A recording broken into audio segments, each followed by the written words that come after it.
Good afternoon. In compliance with Chapter 551 of the Open Meetings Act of the Texas Government Code, I call to order an information session of the Board of Trustees of the Austin Independent School District for Monday, November 16th, 2020 at 5:36 p.m. A quorum of the board, along with a limited number of our staff members, are physically present at AISD headquarters to conduct this meeting. In addition, we have a majority of our staff joining us by video. We are following necessary health protocols to ensure the safety of those who are here in person, but please keep in mind we are continuing to comply with local health orders and CDC guidance, and so we're not yet able to open our meetings to in-person attendance by our full staff and community. We will be continuing to use the virtual platform until it is safe to do otherwise. This meeting is streaming live on AISD.tv, Facebook Live, and Apple TV. It is also being broadcast on cable channel 22 through Spectrum, Grande, Google Fiber TV, and on channel 99 through AT&T UVerse. Closed captioning in English is available on these platforms for the hearing impaired. And to our audience tuning in remotely, welcome and thank you for joining us. We will move to the approval of the agenda. Trustee Letitia Anderson, do you have a motion to approve the agenda? So move. Is there a second? Second. Having a motion by Trustee Letitia Anderson and a second by Trustee Ashe to approve the agenda, all those in favor, please raise your right hand. So the motion passes by all those on the dais. Trustee Anderson, will you please lead us in the Pledge of Allegiance and the pledge to the Texas flag?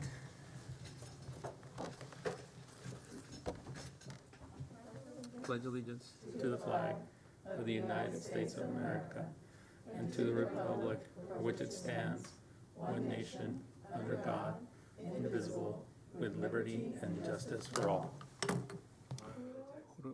Juro lealtad a la bandera de los Estados Unidos de América, la república que representa una nación bajo Dios, indivisible, con libertad y justicia para todos.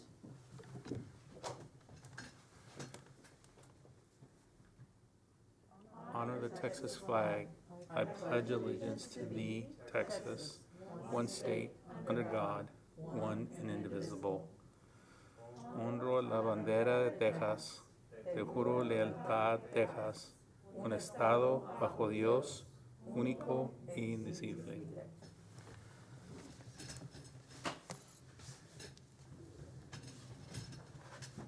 Thank you. Next, we have two recognitions to present. The first recognition is Native American Heritage Month, a time to celebrate the culture and heritage of the remarkable Americans who have settled this land for centuries. Austin is home to many tribes, and there is a rich history of the Lipan Apaches, Comanche, Waco, and the Tonkawa tribes, to name a few, who all played an important role in Central Texas. Dr. Elizalde, would you please share a few words? Thank you, President Rodriguez, members of the board. November is Native American Heritage Month. Our community and the public are invited to join us as we celebrate the rich tapestry of cultural traditions, histories, and contributions of contemporary Native people. We honor their sacrifices and recognize their cultures as inextricably woven into the history of our country, our city, and the Austin Independent School District. Native American Heritage Month is also an opportune time to educate about tribal nations and to raise general awareness about the unique challenges Native people have faced both historically, in the present, and the ways our Native communities have advocated to overcome oppression. Together, we can work with and further support our Native students, families, and staff in our district by providing culturally relevant curriculum, ensuring representation in our academic goals, and dispelling racial stereotypes. Please join us November 19th and 20th to celebrate Native American Heritage Month with our virtual educational programs, community building circle, and a screening of the documentary, The Mayors of Shiprock. For more information, please visit our website at www.austinisd.org. Thank you, Dr. Elizalde. The second recognition is School Psychologist Appreciation 2020. Last week was National School Psychology Week, and the theme was the power of possibility, a strong message that implies hope, growth, resilience, and renewal for the students served. Dr. Elizalde? Thank you, President Rodriguez. Members of the board, licensed specialists in school psychology, LSSP, play an essential role in fostering safe and supportive learning environments. The observance of School Psychology Appreciation Week across the state of Texas during the second week of November serves as an opportunity for us to recognize those who devote themselves to this important work. We affectionately call these valued team members LSSPs for short. LSSPs are uniquely qualified members of our district's special education team with expertise in behavior, mental health, and educational psychology. LSSPs in Austin ISD serve in many roles across the district, from conducting psychological and psychoeducational evaluations to supporting teachers, guiding the implementation of positive behavior supports, teaching coping skills, and promoting evidence-based interventions in the learning environment. Austin ISD's LSSPs are important members of the campus communities they serve. Their daily commitment to helping our students navigate social, emotional, and academic challenges is deserving of our thanks for the vital work that they perform. Thank you. Thank you, Dr. Elizalde. The next item on our agenda is the president's report, and I originally had 3 items, but now I have 4 because first I have to admit to a mistake that we made at the beginning, or I made at the beginning. I called to order the meeting as an information session when clearly the agenda that we approved, this is the board regular voting meeting. So I just wanted to clarify that for the public. That's the first item. The second one is a couple of announcements. The food services team will partner with the Central Texas Food Bank to provide families with access to healthy food while campuses are closed for the Thanksgiving and winter holiday breaks. AISD curbside meal sites will serve free 7-day meal packs on the Thursday prior to each break. Families may pick up 7 days worth of meals at the following food bank events: on November 23rd at the Tony Berger Center, on December 21st and the 30th at Nelson Field. Third, I want to provide an update for one of my schools, Ann Richards School for Young Women Leaders. Last year, we were so proud to share that the Ann Richards Marching Band would participate in the Macy's Thanksgiving Day Parade. As the current pandemic has led to the need to greatly decrease participation in this year's parade, the Ann Richards women will not be marching. We are excited to share that the parade organizers have offered to invite them back next year in 2021. We look forward to cheering on our band next year, and congratulations to the Ann Richards School for Young Women Leaders. And lastly, on behalf of the Board of Trustees, we would like to wish everyone a happy Thanksgiving. When spoken, the simple phrase, "thank you," hardly seems enough to show how much we appreciate all the new ways our staff and community have supported our students, our families, and each other this year. We want you to know how immensely grateful we are for everything that you've done to welcome and inspire our students while keeping them safe as they learn. AISD offices and schools will be closed starting Monday, November 23rd to Friday, November 27th. We encourage our community to stay safe, continue to practice social distancing, wear a mask, and limit interaction with those outside our own family to help flatten the curve and bring down cases. Thank you all for your hard work. We are proud of the tremendous difference you make each and every day, and our best wishes for a happy, safe, and wonderful Thanksgiving. Next on our agenda is under trustee accolades and committee reports. This item is for trustees to lift up some of the good work of teachers, students, and schools in the district. In addition, we will ask our board committee chairs and our designees on external groups to provide a brief update on any meetings or discussions of the committee. And we'll start with our accolades. Trustees, is there anything you would like to share? Trustee Letitia Anderson, Trustee Singh, and Trustee Taish, Trustee Wagner, Trustee Cindy Anderson, Trustee Ashley, and Trustee Matthias. Trustee Anderson. The St. Davis Foundation Dental Program's fleet of mobile dental clinics collaborates with schools, community-based agencies, and other partners to promote healthy smiles, prevent dental disease, and deliver free dental care to those without other resources. The program has made necessary health and safety adjustments to continue serving our students and implementing appropriate sanitation between services. Since the beginning of September, 103 AISD students have received free dental care through the program. The dental program is currently providing services to elementary schools that were unable to be reached in the spring because of COVID-19.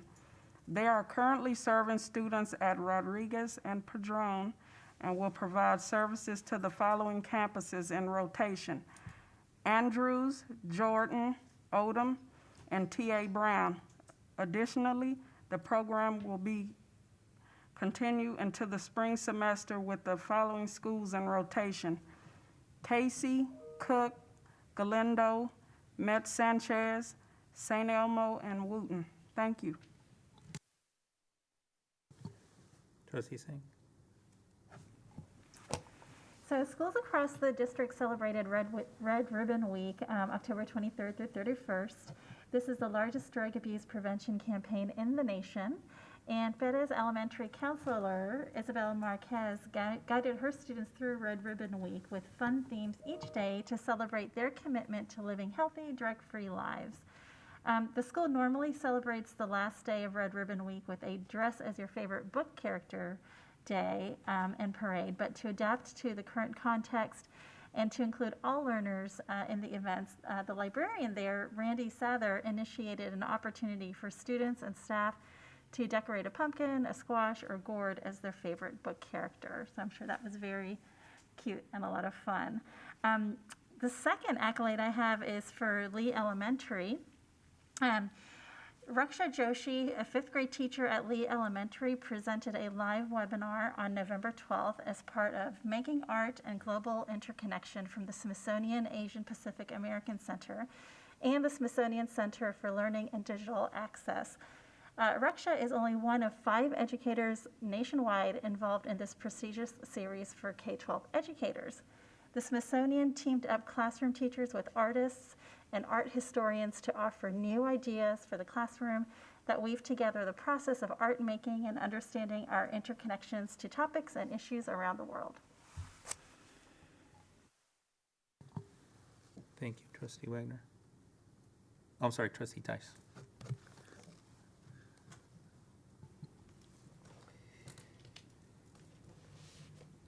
I'm pleased to announce that the Navarro Early College High School Future Farmers of America were very successful in their district leadership development contest on November the 11th, Veterans Day. They're up and running despite COVID, and they keep on doing what they do well, which is working with FFA projects. They were victorious. Over 60 Viking students participated in the following categories: market hog projects, market goat projects, market rabbit projects, market chicken projects, and youth fair projects. And I might add too, they have a mean barbecue team, and that'll be coming out in the spring, so stay tuned. Go Vikings. Thank you, trustee Tice. Trustee Wagner?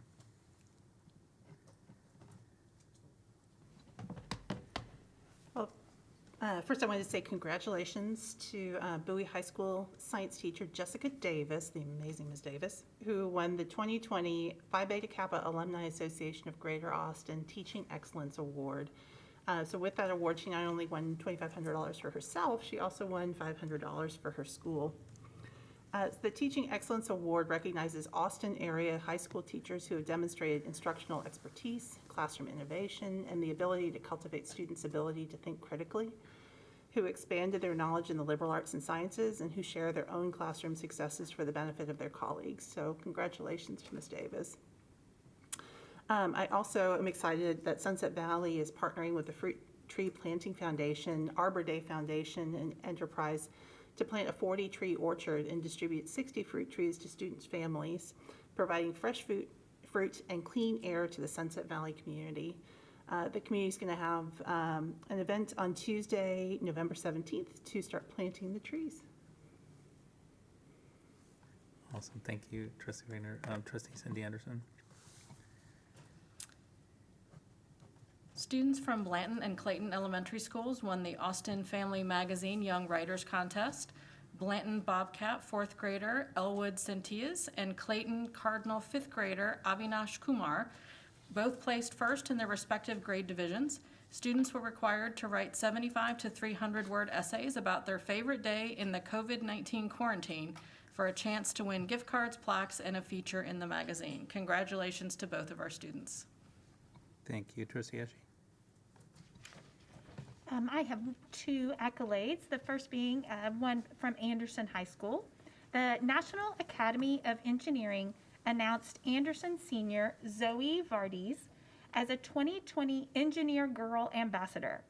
Zoe is one of 23 newly selected ambassadors, and she will participate in a year-long program designed to build leadership skills in female high school students by helping them promote engineering to younger students in their community.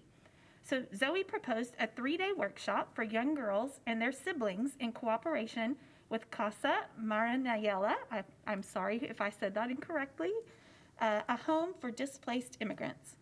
Over the course of the project, Zoe and her team will complete STEM-based experiments and learn about career opportunities. So way to go, Zoe, and congratulations on being selected. My next accolade is for our wonderful students at McCallum High School. And we learned that Mac Journalism is a finalist for the prestigious National Scholastic Press Association's Pacemaker Award. And there are only 50 finalists for this national award, and wanted to give a shout out to their incredible teachers, David Winter and Jenna Weber, as well as all of the wonderful Mac Journalism students for this incredible accomplishment. And I highly recommend following them on Instagram. They've got a great Instagram feed. So way to go, Mac Journalism. Thank you. Trustee Mathias? Thank you, President Rodriguez. I want to give a shout out to Sandy Chilton, our pre-K3 teacher at Up House Early Childhood Education Center. She recently met the fundraising goal for All Kids Need Diverse Books, which was now fully funded. And I just want to give a shout out to all of our friends for DonorsChoose.org. One more time, that's DonorsChoose.org. In the time that other trustees were saying their accolades, I was able to go online and make donations to 11 classrooms. So I just want to draw your attention to Miss Esquivel. Our learning continues at Allison. Miss Ludwig at first-year classroom at Allison. Ms. Jenkins, No Barriers to Books at Allison. Mr. Foz, Headphones for All at Linder. Ms. Marquez at Palm Elementary. See It, Believe It, Achieve It. Ms. Gomez at Galindo. We use Teach to Play. Ms. Brady at Eastside Memorial High School. Mindful Reads for Anxious Minds. Mrs. Cherry at Eastside Memorial High School. Screencastify Our School. Mr. Episcopos at Eastside Memorial, virtual reality goggles for at-home education. Mr. Connor at Langford for instruments to play our own tune. And Ms. Haywood from Up House, Read Mo Books.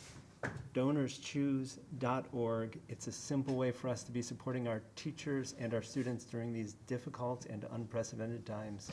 Thank you. Thank you, trustee Mathias. I'd like to mention 3 accolades this month. First, the Austin Latino Coalition has conducted multiple PPE supply drives for students, staff, and community members these past few months. AISD has been well represented with AISD police, food service workers, communication staff, campus staff, and the superintendent personally volunteering to help pass out PPE. I continue to support the great work they're doing and went to the St. Elmo Elementary event and want to ensure the community is aware of the next opportunity this Saturday for PPE supplies and flu shots. The event will be held Saturday from 9 a.m. to noon at Sanchez Elementary School on 84 Robert Martinez Jr. Street. Secondly, next, we want to celebrate one of the new modernized campuses in my district. The Texas Association of School Administrators, along with the Texas Association of School Boards, has awarded Menchaca Elementary School with the Stars of Distinction Award for the category of planning. A total of 48 projects were included in the 2020-2021 exhibit of school architecture. This online exhibit of new and renovated Texas school facilities included projects from 34 school districts, 3 colleges, and 1 regional education service center that were submitted by 18 architectural firms. Eligible projects are newly constructed or renovated public education facilities completed in the past 5 years and not previously submitted in this annual exhibit. Finally, I want to draw attention to an amazing group of students at Crockett High School and their group named SOAR, Students Organized for Anti-Racism, who attended the Texas Network of Youth Services Youth and Young Adult Policy Listening Sessions. Students were asked to speak about what policy issues affecting youth and young adults involved in the system are important to them, and what changes you think would be most beneficial for you and other youth, young adults in similar circumstances. Crockett SOAR students attended panels focused on race and the Black youth experience and the LGBTQIA youth community. We will now move on to our committee and group reports. And Trustee Teish, could you provide a report for the audit committee? Yes, but before I do, I'd like to give a shout out to the teachers of the Navarro FFA program, Tracy Cortez and Julia Risacar. The students there value their teachers a great deal, and I do too, so I apologize for not including their names in my original accolades. So thank you, Mr. Cortez, and thank you, Ms. Risacar. Appreciate your work with the FFA program. I have 2 reports. The first one has to do with the audit committee, met on Friday, November the 6th. We received information that our external audit firm, RSM, will have a delay in presenting the external audit to the board because of a delay in the audit of federal grants because of constraints in auditing presented by COVID-19 conditions. We will approve part of the audit in December, and the other part of the audit, the federal part, will be approved in January. There was discussion of the revised 2020-2021 audit plan. The plan is having to be revised because of a hiring freeze, and it will be refit to meet current staffing needs, or current staffing, and will be presented at the next meeting on December 3rd. And then there are some audit follow-ups that may be deferred to the following year because of this. We were very fortunate to have Dr. Elizalde at our meeting, and she and our internal auditor, Mr. Marchluski, connected, and they will be meeting and discussing the work of the internal audit department. We reviewed the internal audit quarterly report for July 1st, 2020 through September 30th, 2020, and we deferred some items to the December 3rd meeting. We also reviewed CFC Local, which is the policy surrounding internal audit, and we determined that a definition of significant is needed from our internal auditor, and that definition will be brought back to the internal audit committee at its December 3rd meeting. I'd also like to mention that I'm part of the board of directors of the Community Advancement Network, and we met on Friday, November 13th, and the bulk of the discussion surrounded or was centered on preparation for the 2021 work plan, and the items that the CAN board and members of CAN will be discussing and working on center on addressing impact on mental health and mental health, mitigating economic impact and rebooting the economy, education, basic needs like food and housing, addressing health and economic disparities by race, ethnicity. And there will be a regional summit planned for the fall of 2021 in which the most critical issues that I have just mentioned will be discussed. Thank you. Thank you, Trustee Teich. For the Legislative Committee, I understand Trustee Mathias was not able to attend the last Legislative Committee. Trustee Singh, do you have a report for the Legislative Committee? Happy to. Yes, we finalized the draft of legislative priorities, which we will be approving tonight. Thank you. Trustee Ashley, could you provide a report for the Policy Committee? Certainly. The Policy Committee met on November 12th, and we had quite a hefty agenda and discussed several policies.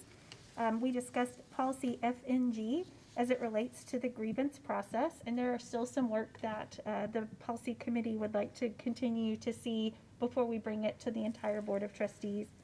We also discussed the policy EL Local, which deals with program charters and in-district charters and 1882 relationships.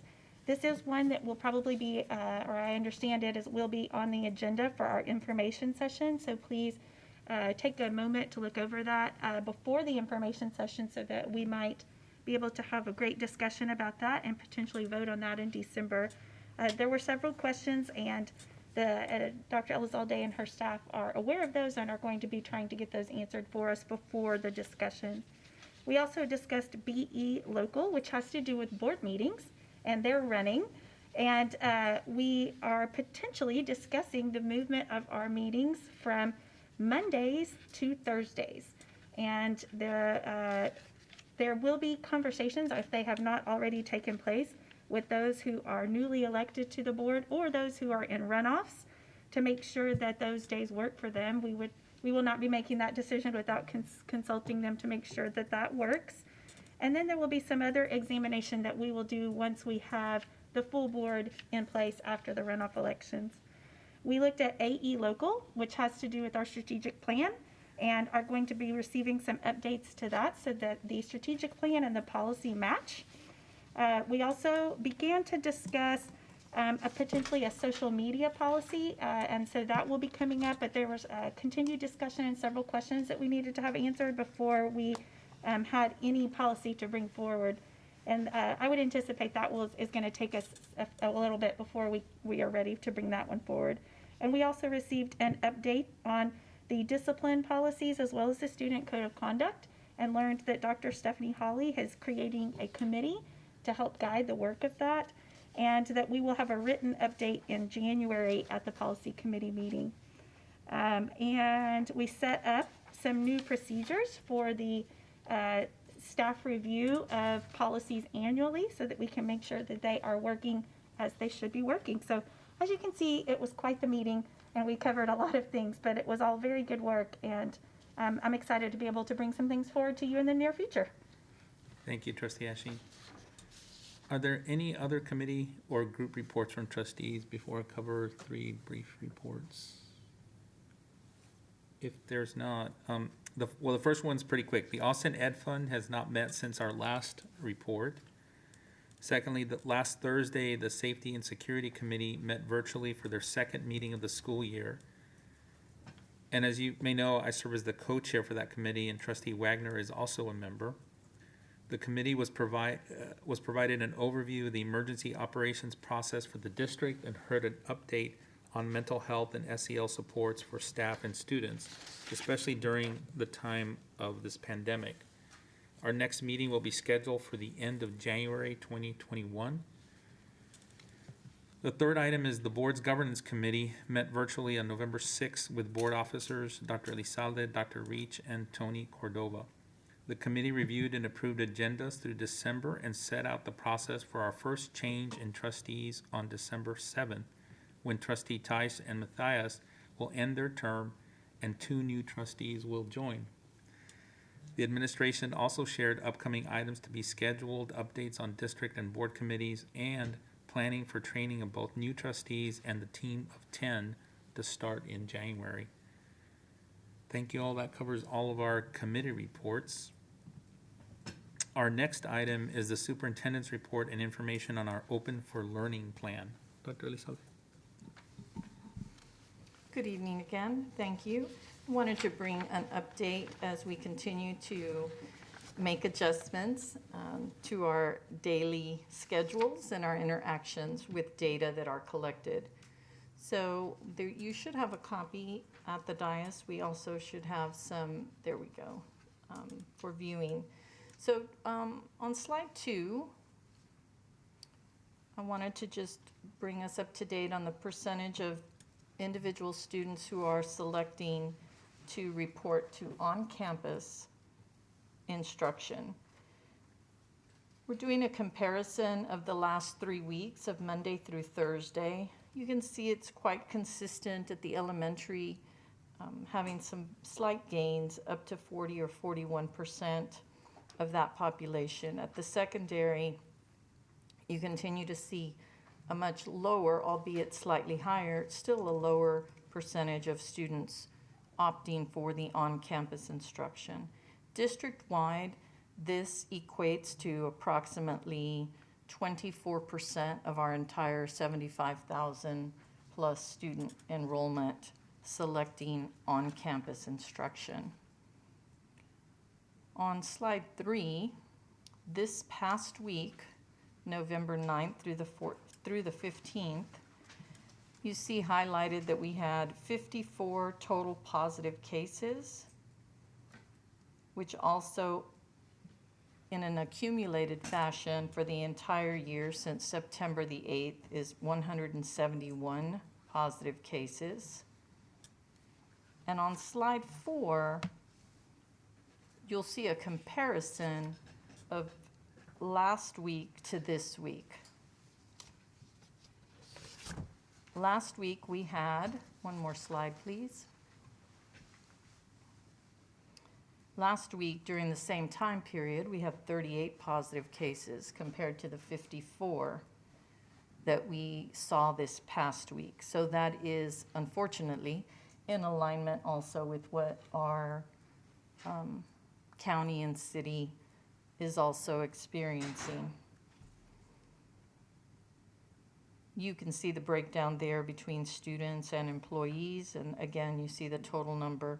Keep in mind that our exposures are based on close contact with COVID positive or suspected positive cases, which I will refer to in just a moment. On the next slide, just as in comparison, I know this is available to everyone, but we take this now every week from the dashboard of the City County Austin Public Health site.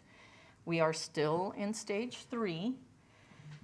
However, you may have heard that there's a possibility that we could be moving to stage 4. I was on a call meeting today with Dr. Escott of Austin Public Health with other superintendents in the county. And in fact, they are looking at revising the numbers that would put us in stage 4, because keep in mind that hospitalizations and ICU admissions and ventilator use are really the key to determining what level the city county can manage. And while we have sufficient space at this time to manage, the challenge is that we would not have sufficient staff at our hospitals to manage because of the high numbers of cases that are existing. For instance, in El Paso, we are sending staff to assist. So as we send staff, well, then that puts us in a situation of possibly being challenged to meet the needs if the hospitalizations, ICU, and ventilator use were to go up. So they are watching these numbers extremely closely, and we did not get any better this past week from the city or county either. And so we're all, I think, very concerned. From a positive aspect, we again continue to see no evidence of the schools being part of the transmission or the spread. However, whatever happens in our communities ultimately, obviously, could be a portion of how cases come onto schools. So we're going to continue to monitor that closely. The next slide, 6, again, just does a comparison of the previous. These are not numbers that I've created. These are straight off of the Austin Public Health Travis County website. You see the increases in each of these areas. With regard to reminder that I do think this has been some help with having our rapid COVID tests on our campuses available. So what you can see is this next slide is the first week, last week when we started on Wednesday through the end of the week on Friday on slide 7, we had a total of 200 tests given. And of those 200 tests throughout all of the campuses where we did this, we had a total of 4 positive cases. And then again, contact tracing, reporting those cases to the county, following all of those procedures. But that would be 4 cases that we knew of earlier than if we had to wait for some additional information. We were testing symptomatic individuals last week. So this was coming strictly from a targeted group of individuals that already were showing some symptoms. Now, when you go to slide 8, I did want to go over just what happens when we do a rapid test. So because rapid tests, albeit they are 27% accurate if someone is found to be positive, or almost, but not quite 99%, it's 98.5% if you are shown to be negative. Austin Public Health really wants us to look at these in 2 different ways. First, if you're asymptomatic and you're negative, to Dr. Escott and his team, that's like you've passed 2 layers of screening, right? You don't have any symptoms and your test came out negative, so you're good to go. Like, they feel very confident. However, if you're asymptomatic and you're positive, we're going to then require an additional PCR test, or the individual would have to still follow the quarantining of 14 days. Because while you're asymptomatic, you're testing positive, we need to really validate that positiveness. On the symptomatic side, the reverse is almost true. If you're positive and you're symptomatic, you've got it. So chances are very, very slim that you do not have COVID. So they don't even think you should take another test. They think we should just treat those individuals as absolutely positive, quarantining the 14 days. However, if you're symptomatic and negative, we're still going to need an additional verifier, because you only have half of those layers accomplished, right? Because you do have symptoms. So even though you tested negative, we want to confirm before we were to say, yes, go ahead, you can be on campus. So I just thought giving a little kind of a version of that would help to some extent. So when we do talk on the next slide of close contact or you've been exposed, what does that really mean? And so we've gone through this a couple of times, but I did think highlighting some areas would be helpful. Essentially, if you are with someone who is COVID-19 infected and you have been around that person since the 48 hours, within 48 hours of when they discovered. So I'm with somebody and 2 days later I find out that they're positive. Then I have to ask myself the question, was I within 6 feet of this individual for at least 15 minutes? And that 15 minutes does not have to be contiguous. So it could be I was with a person for 5 minutes, went somewhere else during that 48-hour period, came back for another 10 more minutes. If accumulated, it's 15 minutes within a 24-hour period of a person who I was with 48 hours from when they were positive, then that would be close contact, or that I would have exposure. And so this is the component that takes quite a bit of time. It may seem easy for folks, but we actually have to go through every seating chart, every entryway, talk to everyone to ensure that we're contacting anyone who was possibly within close contact. That's also why you'll see if we have any doubt, we're going to err on including more people on the close contact rather than excluding them from the close contact. And if you specifically have been sneezed on or coughed on by someone who you know was infected, that's also considered close contact regardless. That doesn't have a time frame, right? If someone's sick, they cough on you, a day later you find out that they do have COVID, that's also considered close contact. Because the number one correlation for getting COVID is if it's in your household, then if you are in the home of an infected person, you're caring for that person, you automatically are already exposed or close contact. And you can see a couple other things if you've come in physical contact with someone or if you're sharing eating and drinking utensils. And this definition is in the Austin Public Health, but it's what we use to ensure that we're staying consistent with that definition.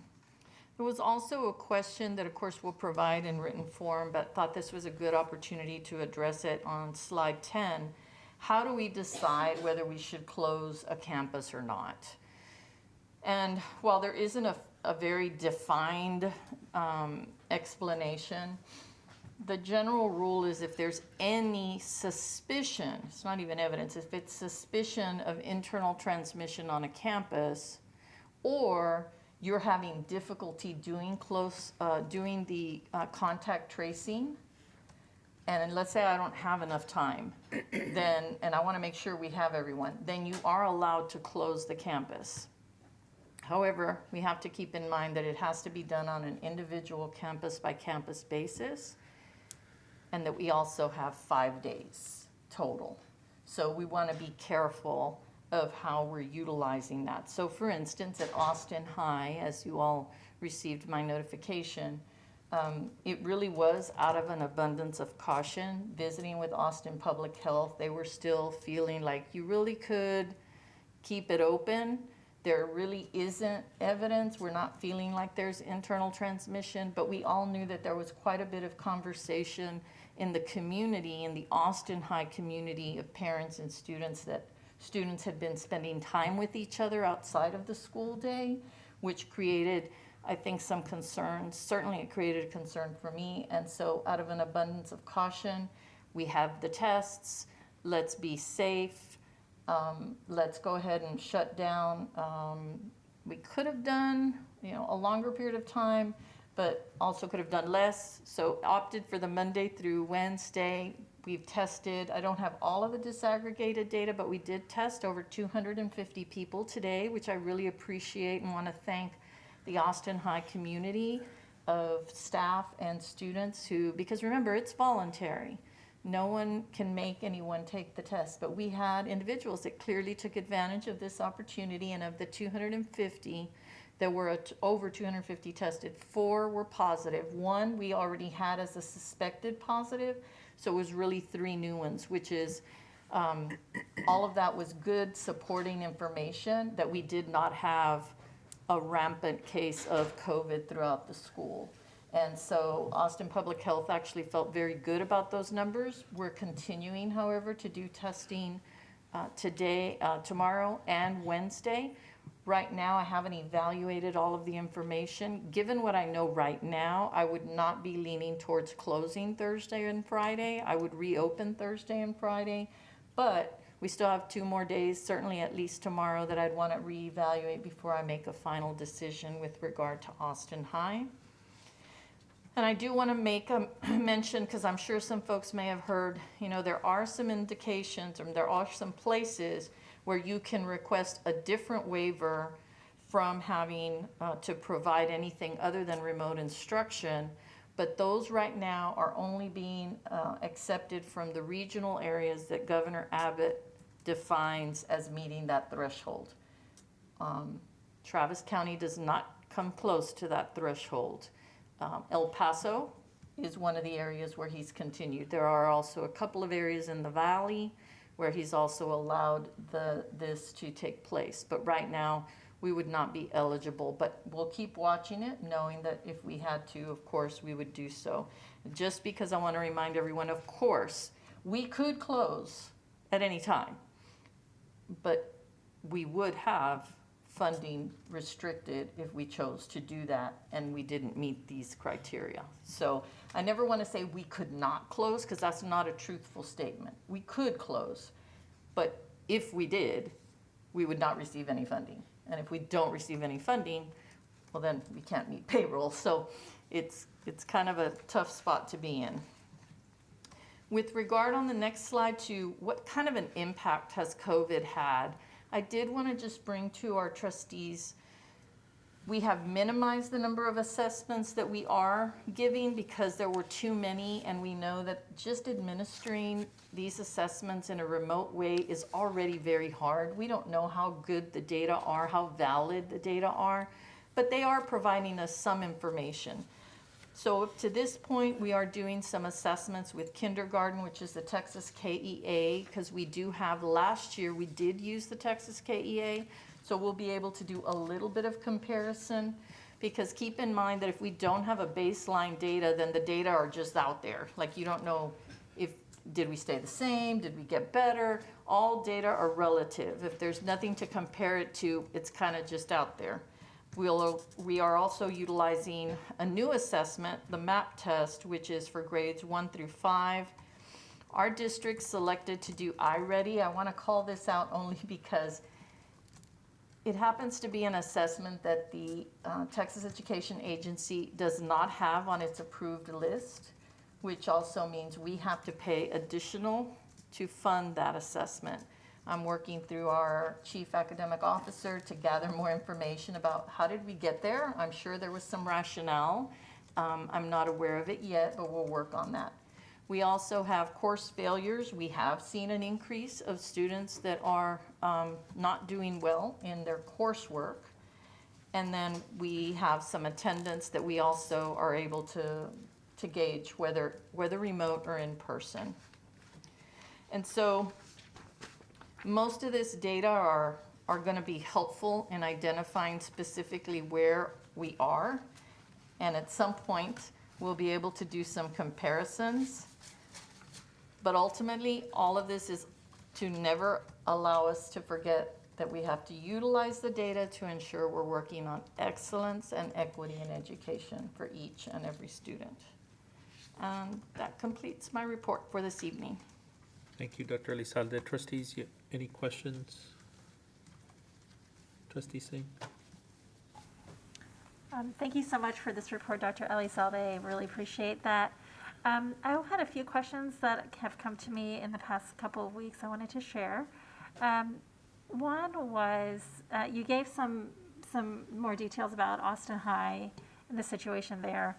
Could you tell us what would prompt you to keep Austin High closed for the rest of this week? If there were indications that we had transmission of COVID within the campus. Okay. And the next question is, I saw that we could close a campus for up to 5 consecutive days. Do we only have one shot at that, or let's say there's something now and then like next month we need another 5 consecutive days? Does it work that way? You can use up to 5 consecutive days depending on the incident and if it recurs and you have evidence and can support it. Okay. There is a, if you will, kind of an unwritten rule that is part of the Texas Education Agency that once you have used 10 days for some districts that initially, you might have heard of some surrounding districts, if one student or one individual had it on campus, they would close the campus. They're now discouraged, TEA is discouraging us from using that as a practice. And so now there's this kind of unwritten expectation that if you utilize this closure of 5 days more than 2 times, that it might warrant some investigating as to how you're making those decisions. But right now, you are correct. We would be able to do that. If we had another instance, we would be able to access those 5 days again. Okay, great. I also wanted to follow up on something that we almost voted on several weeks ago, and it was on our mental health provider.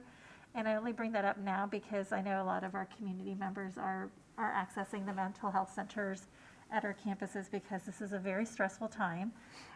Do you know if we're going to be revisiting that anytime soon, or? Yes, we will be revisiting it. Right now, we have extended the current provider so that that would allow us time. As you all recall, there were very few organizations that replied to our RFP, and I felt that we needed to cast a wider net in order to ensure that we're looking at all of the different possibilities and not wanting to just make a knee-jerk kind of reaction, including ensuring that the current provider also has an opportunity to participate in that RFP, so if they should so choose. And there was some confusion around that participation. So we have extended the current so that we wouldn't have a change and we'd have a continuum of services. And I believe next week is when week after next, I believe an RFP is coming out. Okay, thank you. And can you please share if the district has a standardized method for alerting families when there are changes in special education staff on a campus? That would be routinely handled the same way any change would have occurred on a campus. There should have been a flow of information. Since you're referencing an individual kind of who described the situation, there should be a process in place. We are currently, as a result of that communication, working together so that we can help support the campuses in ensuring that parents, at a minimum, are fully aware that there's going to be a change and why the change is being made. And then doing a brief introduction and even a transition from one staff member to another. So just like you would with, if I got a new second grade teacher for students, then we would want if at all possible, the current second grade teacher to help transition with the new second grade teacher that might be coming in. So we'll be working on providing more details. Okay, wonderful. And then the last question is related to masks during athletic games. What are the rules around that? And are the staff considering requiring AISD students to wear masks during games? There are as many risks with students who are involved in strenuous activities such as sports, and the physicians have recommended that masks not be worn during the strenuous activity. So let's take, for instance, while playing basketball, although you are clearly within 6 feet of the individuals you're playing with, masks are not recommended during the time that they are in play. Now, when they are not in play, if they're sitting on the bench, if their coaches are required to wear them, it's just individual students who are participating in the sports and in the in the actual act of participating in the sport itself. Okay. And is there any evidence that shows transmission during gameplay that you've heard of, like in Austin or? Well, it would be very difficult for us to be sure that that's actually where the transmission is occurring. We do know that when it does happen, it has happened much more frequently amongst groups of students that are interacting in those close type of activities, such as sports, which is also why it's a requirement for individual parents. If their children are participating in sports, they have to sign a waiver prior to participating. Okay, and then do specific campuses have the authority to require masks just for their campus or for a particular sport during games, or do they have to keep it optional? No, we would be, that would not be a good health decision with regard to saying that we're going to let a campus say you have to wear the mask during basketball game. Okay. And then another team that they're playing, let's say even playing against, would not be wearing the masks. Okay. That would not be, it really wouldn't be an equitable way in which we would be able to respond to that. Okay, great. Thank you so much. You bet. Trustees, any other questions? Thank you, Dr. Elizalde. We will now move to public testimony for items on consent agenda and items for separate vote.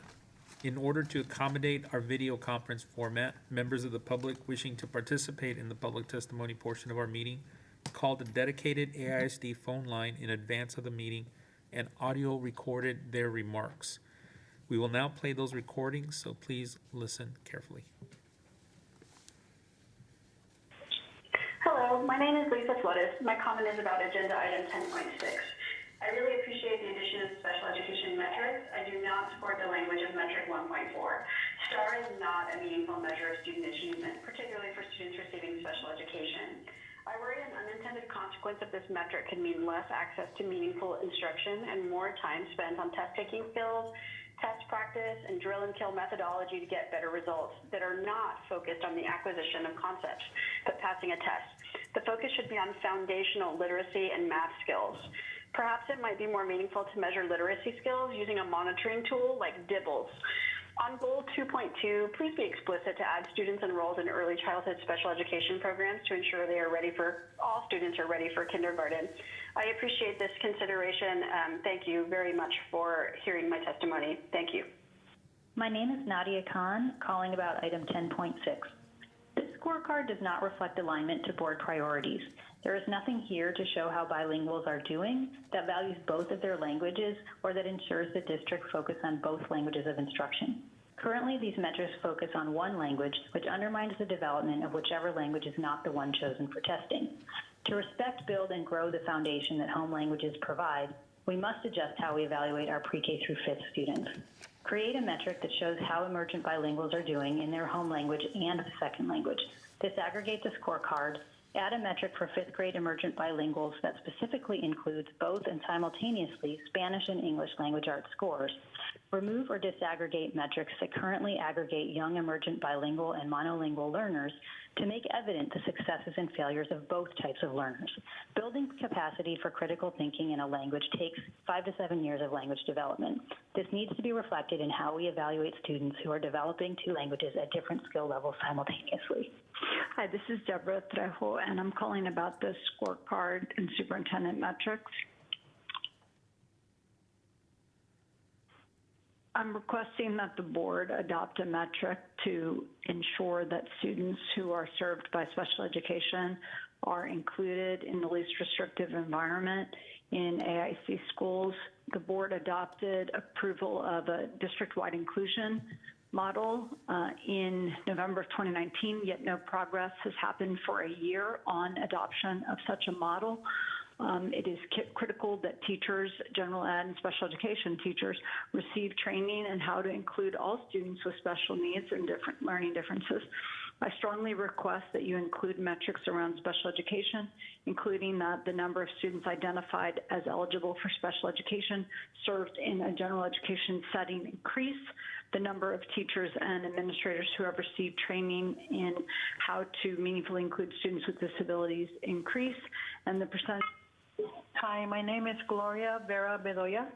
I am an AISD parent, and I am calling because we need a metric on college enrollment and success. To me, this means we need a metric that measures who is college ready at the point of graduation. These students need a program that will follow up with them and make sure to push them into enrolling if they are ready to do so. And we also need to follow up and make sure that they are successful. Sometimes students need assistance with this, and we can't fail them. There's no metric that measures this at this point, and I believe that it's important that it should be added. Also, goal 1, 1.1, 1.2, 1.3, and 1.4, we need a metric, or we need a change that assesses the student in both languages that they are receiving instruction in. ELL students need I'd like to, my name is Ramon Maldonado. I would like to support the board's, about the scorecard and for the superintendent scorecard. So I just wanted to tell you I want to support that, and thank you.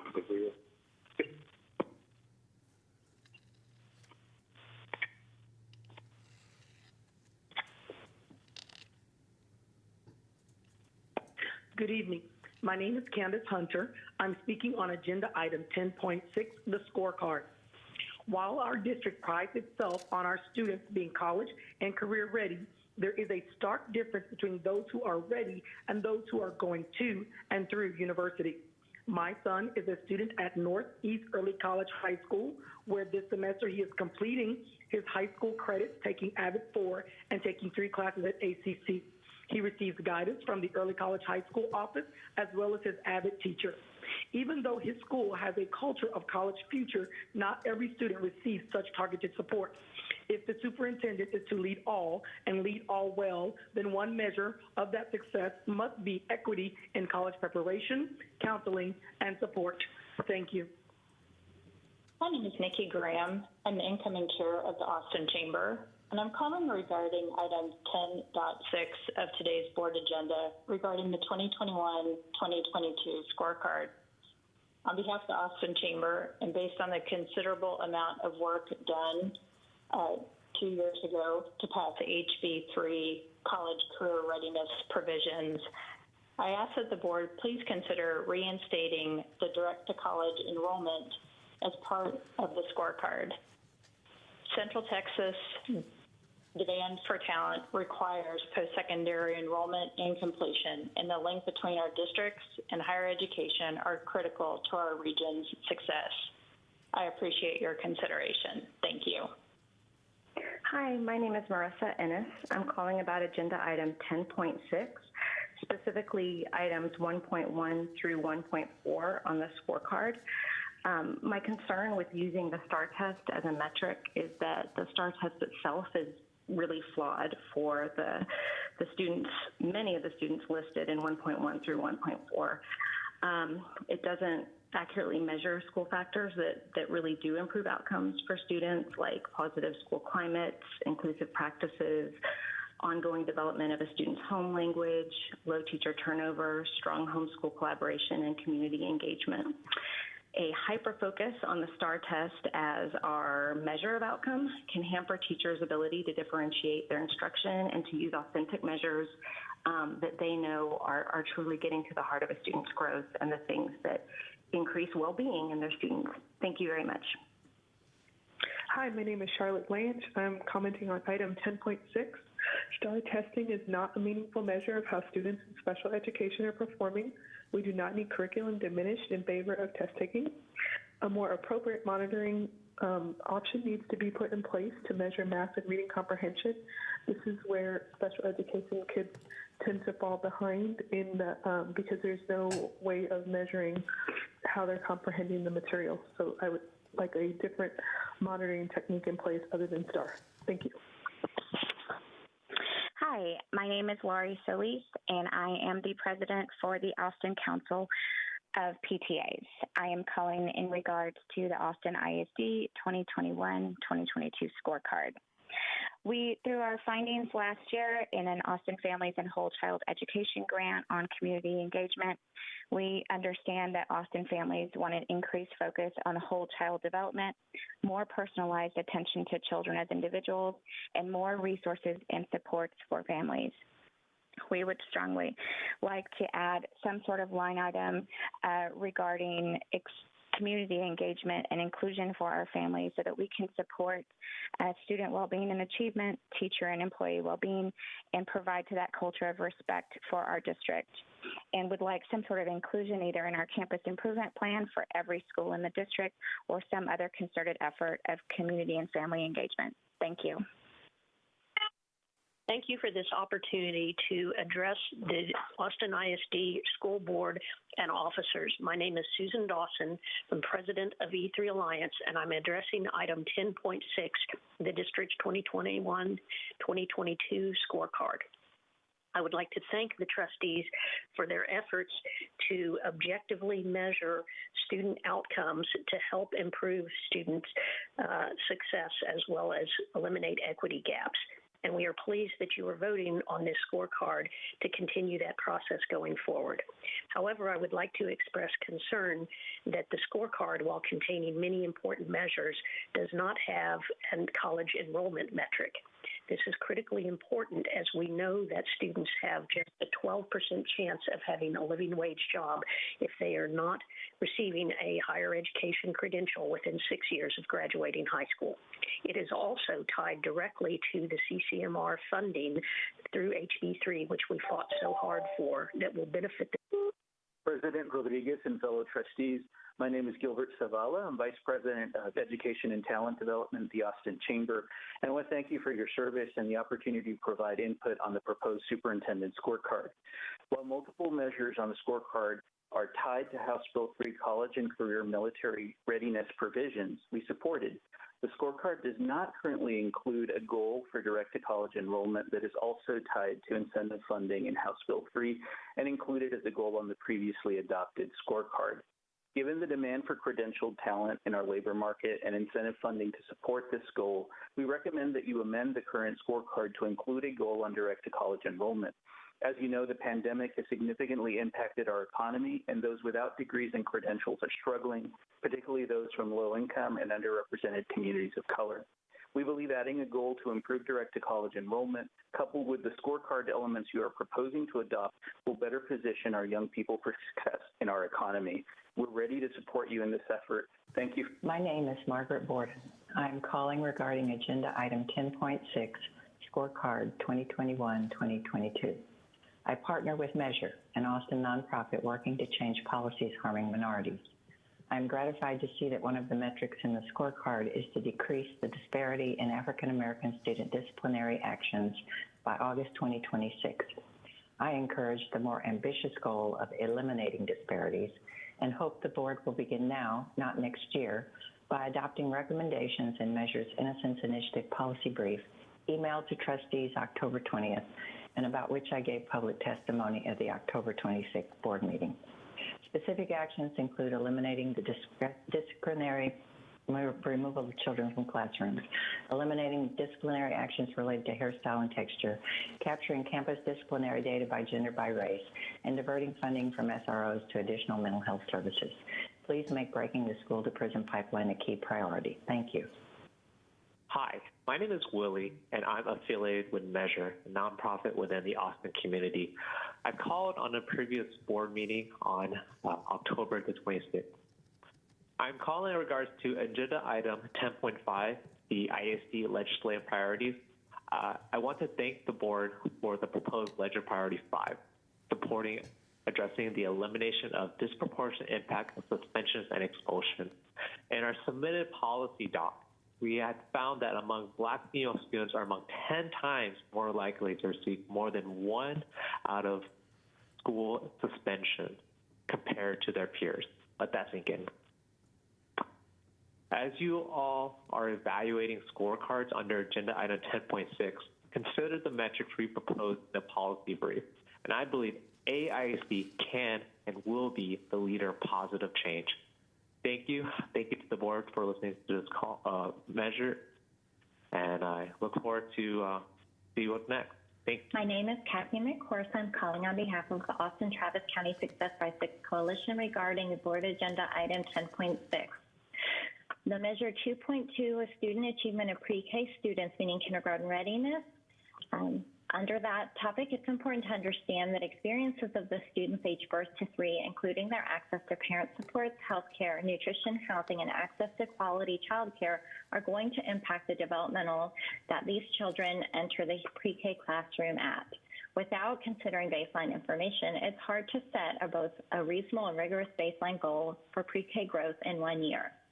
In addition to investing in teaching assistants in all pre-K4 classrooms next year, being able to achieve this goal will be influenced by community conditions and will be dependent on AISD's continued investment in parent support specialists, Head Start, pre-K partnerships with the United Way and quality early care and child care centers, and collaboration with other partners to expand access and quality to early learning and family support.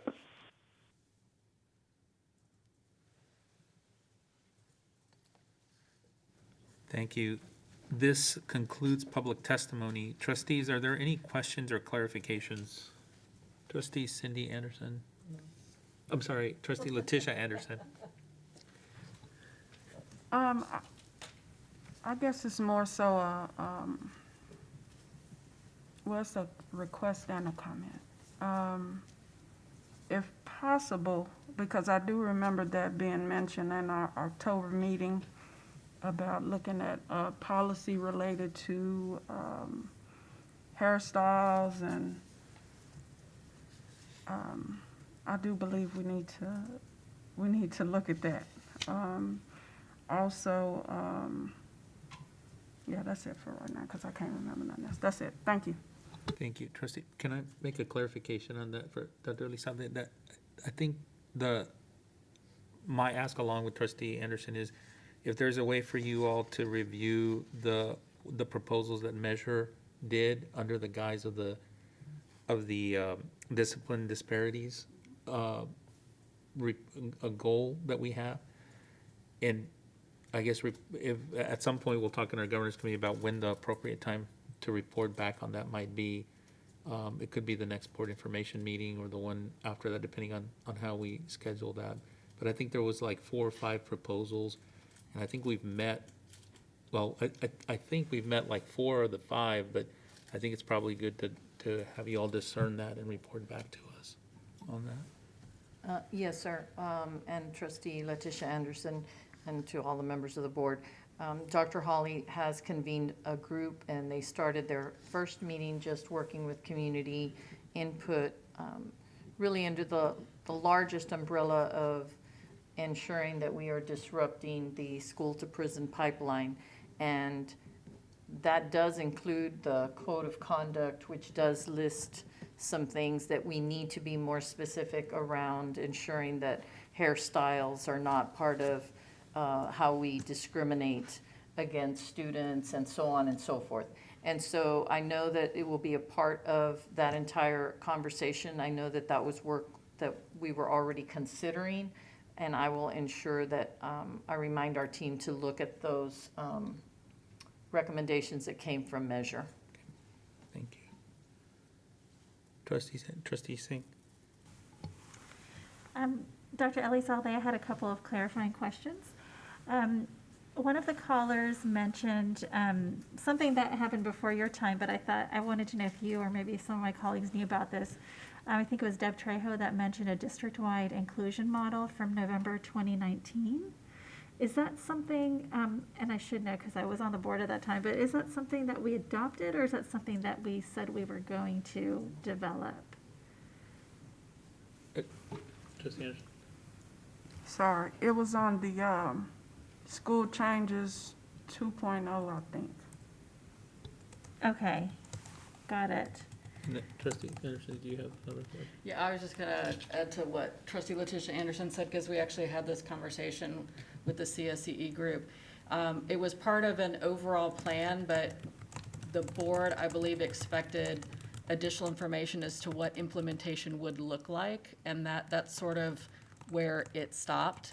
It was not, the wording of the vote on that particular item was not super detailed. It just basically said that the board would like to see the adoption of an implementation plan regarding an inclusion model. Okay, thank you.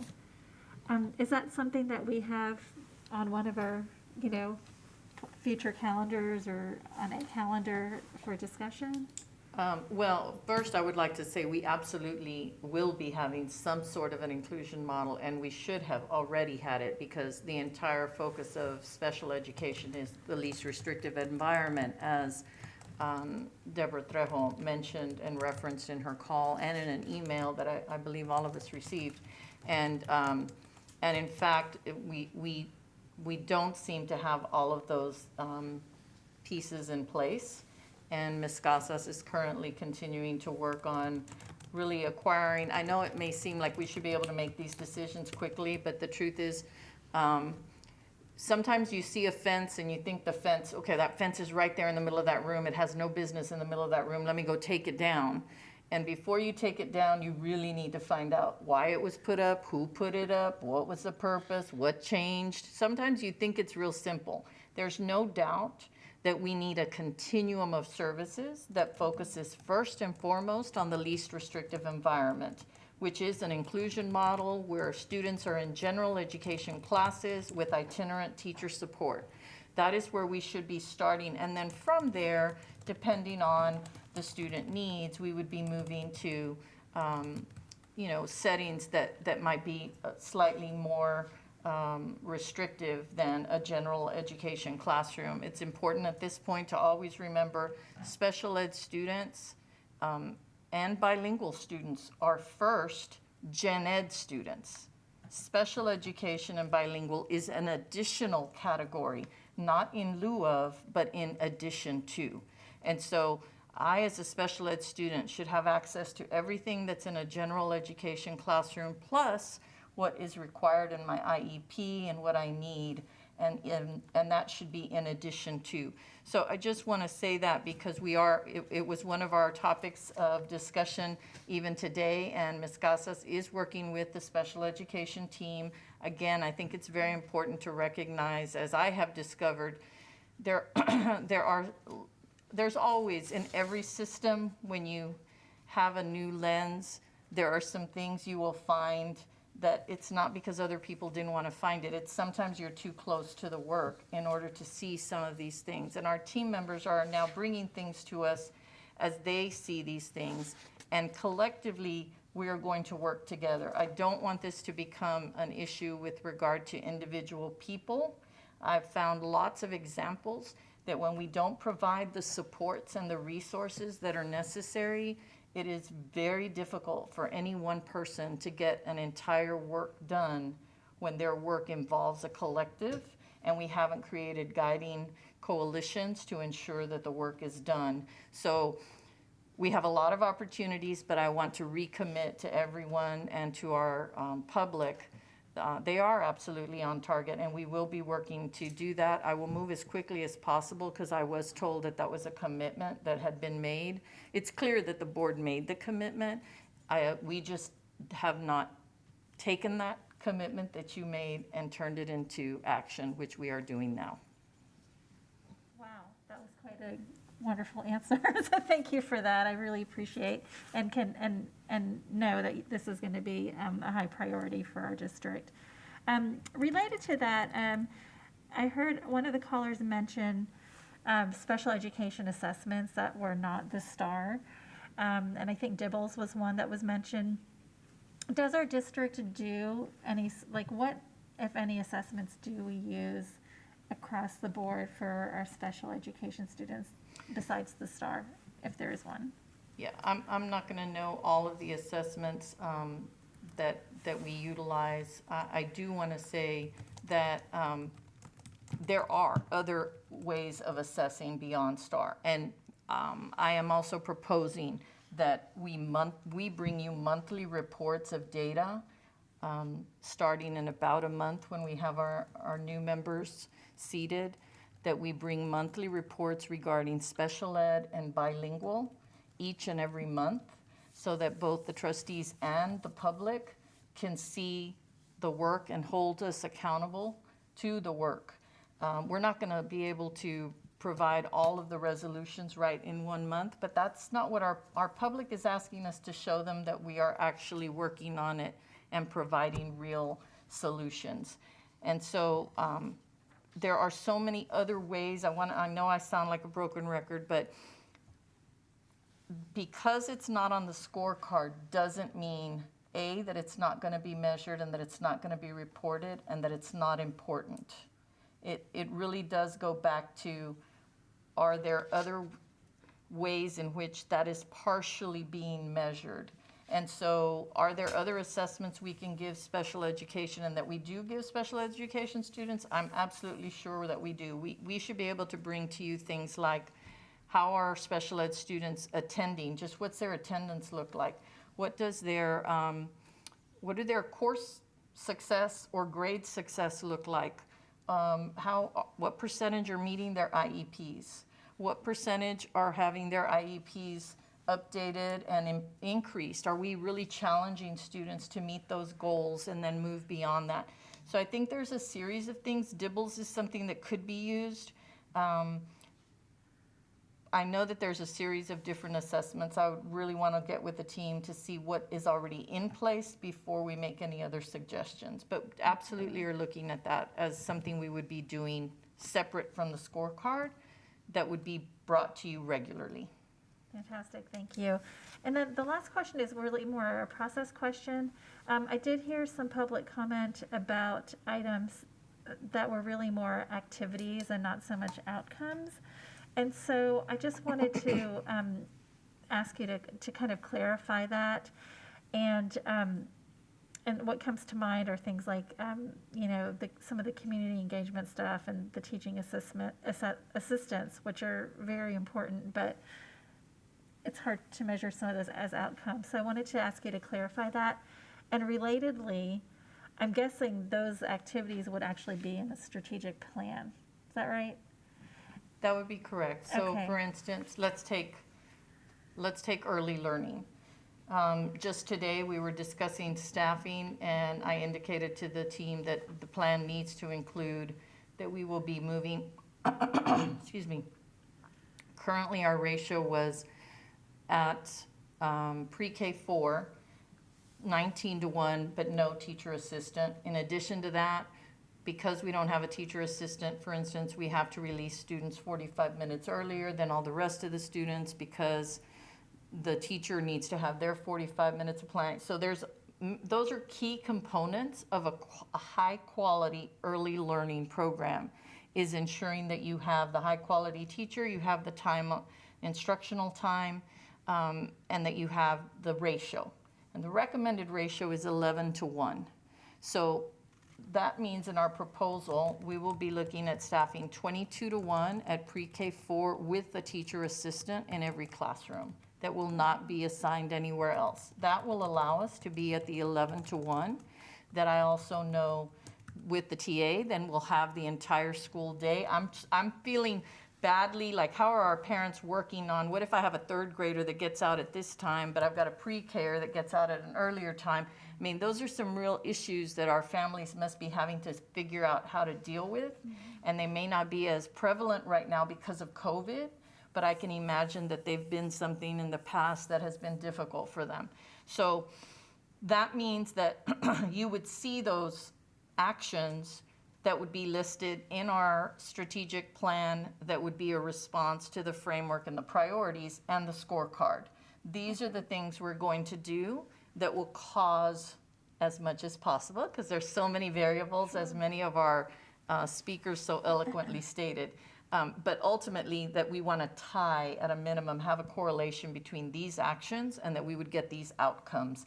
This would be one of those things. Does that help? That helps a lot. And then does the board approve the strategic plan, or do you just present that to The us? strategic plan is just something that I present to you because that is me saying, this is my side of the house, if you will. You all create the strategic framework, and then my job is to ensure I put a plan in place that creates those outcomes. Great, thanks so much. Thank you, trustees. Any other clarifications, questions?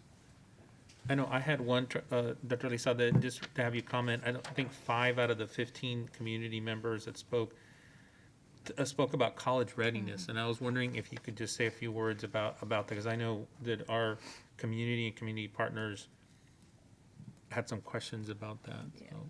So thank you for that. So a couple of things. One is the fact that it was on a previous scorecard. I think that's one of the comments that I heard. You know, our data, though, in reporting it has never been accurate and with regard to being able to totally access whether kids are in fact enrolled and staying continuously enrolled. Now, that doesn't mean we can't,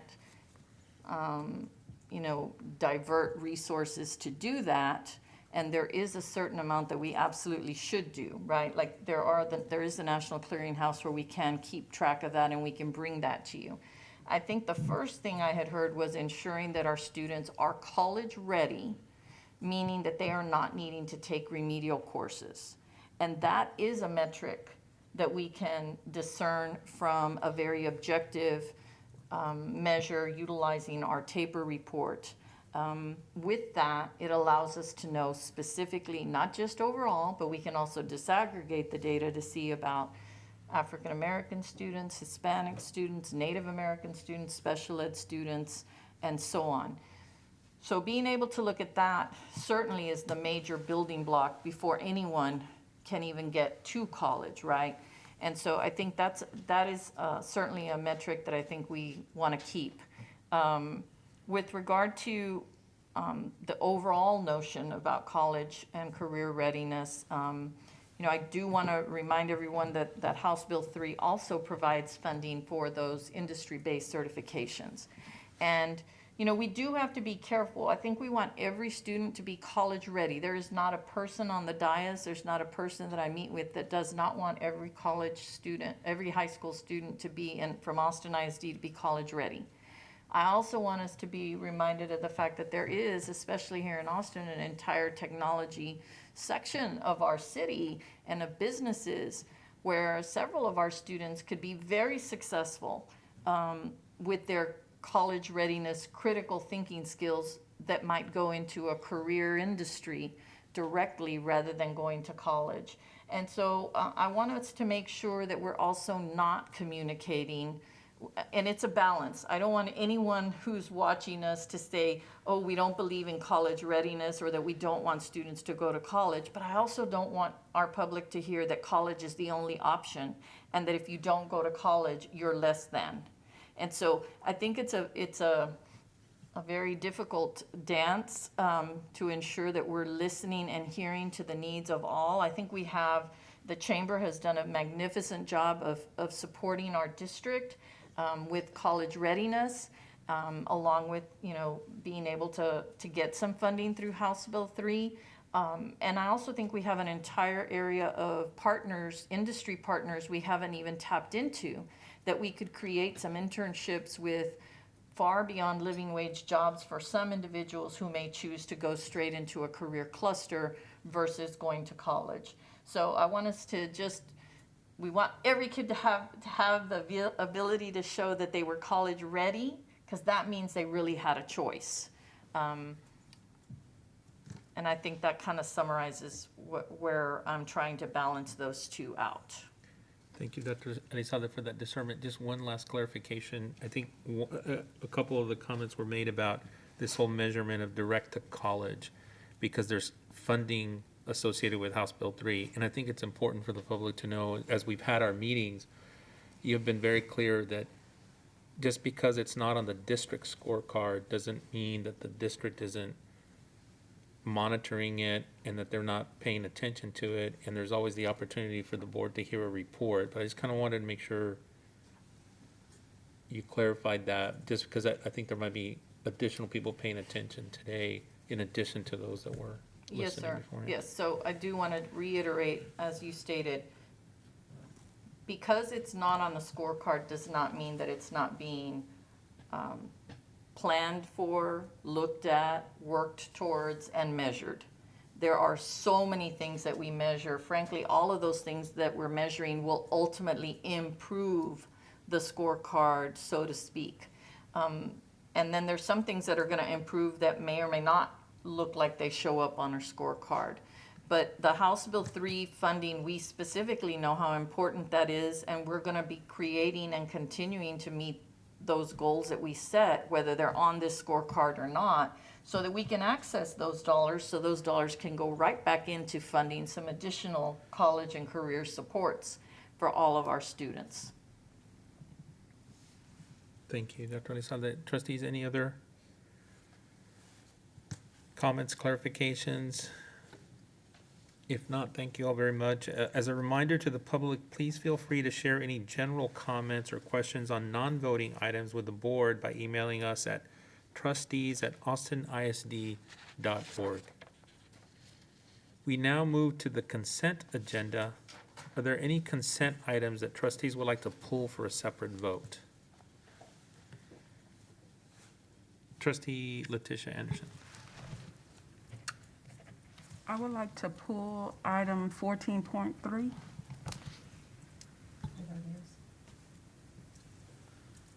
Oh, okay, never mind then. Did you rescind that? I'm gonna rescind that. Okay, sorry. Trustee Singh? 10.6 scorecard.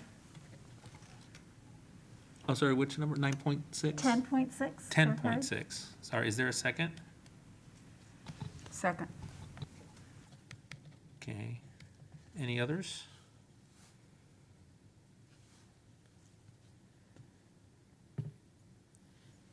Okay, then Trustee Letitia Anderson, do I have a motion to approve the consent agenda?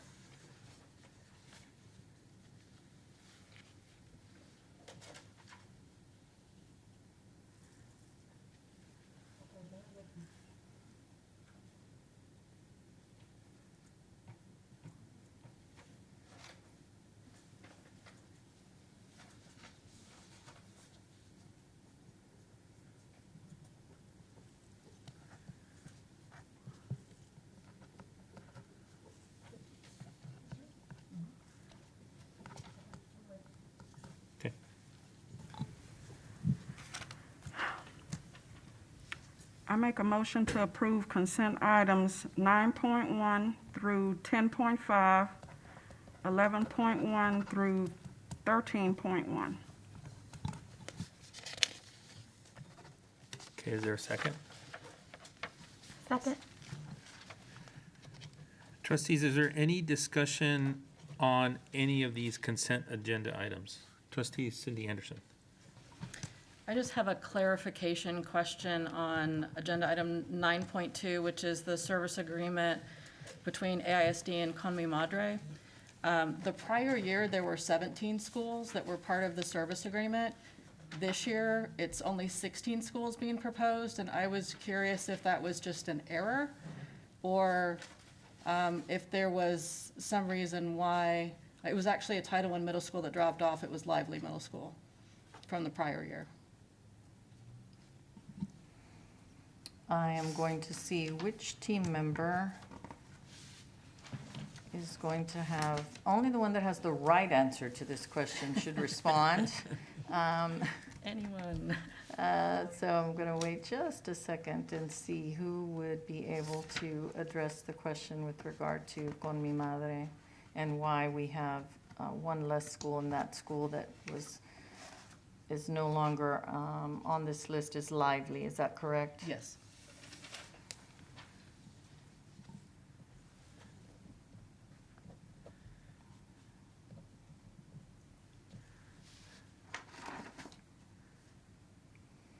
Well, it doesn't appear that I have any takers right now.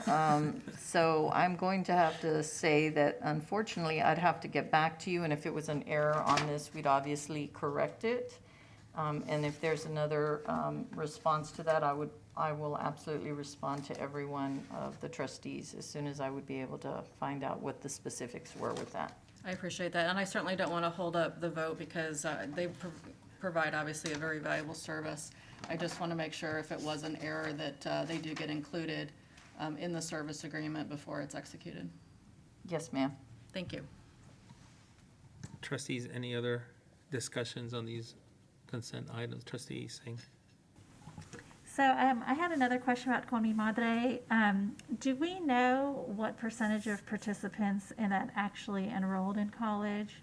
I can see that nearly all the participants applied, but do we have a way to know how many actually enrolled? I think that data are being collected, but I don't believe that I have it available at this exact moment. Okay. And I would be curious to know if we could actually, I don't know what expectations we put with the evaluation of that program, but I would love for us to consider having that be one of the metrics that we use if possible. The other thing is I wanted to take a moment about the legislative priorities, which are part of this consent agenda, because I know we have, we're really going to need the whole community to help with our legislative advocacy in this upcoming session. And so if I may just take a moment to share what those, just overview of what those 5 priorities are. Would that be okay? Okay, the first one is to support sustainable state funding for HB3. We want to make sure that we do continue. You all may recall that last session we got a little bit of a reprieve with HB3, and we want to make sure that we continue doing that. The HB3 did allow us to provide a substantial raise to our staff and do a lot of other things. The second big one is regarding opposing vouchers and also making sure that charter schools are going to have the same accountability in terms of federal and state accountability and admissions requirements that traditional public school districts like ours have to do. The other one is to oppose any unfunded mandates and infringements on local control. The fourth one is to support legislation that provides all Texas families to broadband, which obviously is super important right now. And the final one is to support legislation that would help reduce the school to prison pipeline by eliminating the disproportionate impact of suspensions and expulsions on Black and Hispanic students. So I'm sure that Edna Butts and others will be putting together a very pretty brochure with all of this in it. But I just wanted our Austin Council PTAs and other partners in the community to get ready, because we got some advocacy to do. And we also there's 2 documents here. One is just a very brief one with these 5, and then there's sort of an addendum that has a longer list of maybe an additional 20 that fall under these categories. So I think it's going to be really helpful, and I just really appreciate all the staff work that went into this. Thank you. Trustee Singh. Trustees, any other discussion on these consent agenda items? If not, having a motion by trustee Letitia Anderson and a second by trustee Ashe to approve consent agenda items 9.1 through 10.5 and 11.1 through 13.1. All those in favor, please raise your right hand. And the motion passes by all those on the dais.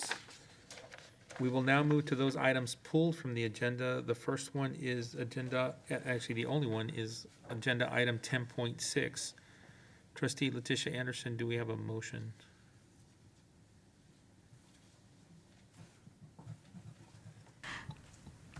I move that we approve agenda item 10.6. Thank you. Is there a second? Second. I'm sorry, who said that? Trustee Wagner. Trustees, any questions or comments on item 10.6? Trustee Singh? Thank you so much. So we've put a lot of work into this scorecard, and I really appreciate it. I think it's comprehensive, and I think it's going to really help us keep track of the things that we say are most important to us. I do want to just clarify a couple of things, and Dr. Elizalde, you kind of mentioned this earlier. In August, at the August 24th meeting, we approved a certain set of HB3 goals. And those are, some of them are included in this draft of the scorecard, but some aren't. Is that correct? Okay. That's correct. Okay. And so I'm assuming that those are still going to be, we're still going to get annual reports or whatever on the HB3 goals. Okay. That is correct. Got it. There are several indicators that are in this draft of the scorecard, but there are several indicators that were not included in this draft of the scorecard, but were in the previous scorecard. Things like GT, the percentage of African American students who are identified as GT, the AISD CARES customer evaluation survey, and things like that. So I know that they're not going to be, I'm not advocating we put those in the scorecard, but I just wanted to know, is there going to be a time when we kind of, as a board, go through and say, okay, what do we hope to see reports on, even if they're not in the scorecard? Or is that something that you would just present to us along with the strategic plan? How does that work? I envision that as we are preparing our actual strategic action plan, that we will have quite a bit of data that will be revealed through that at that point, you as trustees could say, in addition to the special ed or bilingual education components that I want to bring, are there some other pieces that you might want to bring that might not be brought monthly, but maybe they would be brought quarterly, just depending on the areas in which the trustees are feeling like it's a core component of success for this year. And keeping in mind, we might have a long list, and yet we might say for year one, these are the things that we think are the most important, in addition to that we just want to have reports on. Those reports could also come in a variety of ways.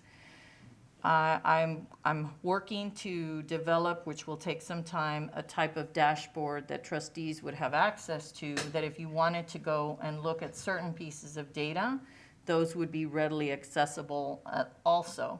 But we could also have produced reports. We could have something that could be a part of the board update. So it just depends, honestly, at what the choice of the board would be, and we would be all of the data are always helpful. Data are always going to inform, and so we will be more than happy to provide reports with regard to how we're doing in any of the areas that the trustees would like to see. That.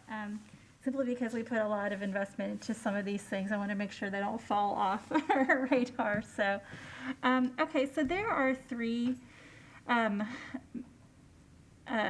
amendments, I suppose, I would like to make to this motion. So I'll probably need a little bit of guidance from our council about how best to do this. Would it be to do them one at a time or all at once? I think I would prefer to do one at a time if we can. I think it's probably up to the board's discretion, but that it might make most sense to do them one at a time. So my understanding is that Trustee Letitia Anderson made the motion and was seconded by Trustee Wagner. So it's Trustee Letitia Anderson's motion, but if we're trying to make a motion to amend the motion. If Trustee Singh is wanting to amend the motion, like how many amendments are we talking about? 3 different ones? Mm-hmm. So you would like the board to consider each possible amendment separately? I would. Okay. So what we would be talking about then was we would talk about the first possible amendment, and then we would vote on whether the motion gets amended to that extent. And then we would talk about another amendment, same deal. And we would just repeat that process 3 times, and then in addition, any other amendments anybody else wanted to make. So we'll just have to take really good notes about what we're doing. But Sorry, yes, Letitia. that probably makes Okay. the most sense in terms of keeping everybody on track. So Trustee Singh, if you would just state at the beginning, I make a motion to amend the Okay. motion 2, and then. Okay, great, thank you. So I would like to make a motion to amend the scorecard and add a performance measure that would include, hold on, let me think how to say this. That would include a 5th grade reading assessment in both languages for our English language learners. Can you repeat that or say it slowly? Yes, I would like to amend the motion to include a metric related to the performance of English language learners on a 5th grade reading assessment in both languages of instruction. Is there a second? Can I just ask, can you repeat it one more time? Because you said 2 different I things. know, and I we've know. got- The we've second gotta one was the capture better one. language for the minutes. I didn't write it down, but I'll try to repeat it. Do you want Letitia to read you back what she's got so Fine, far? yeah, that will work. A spot like that?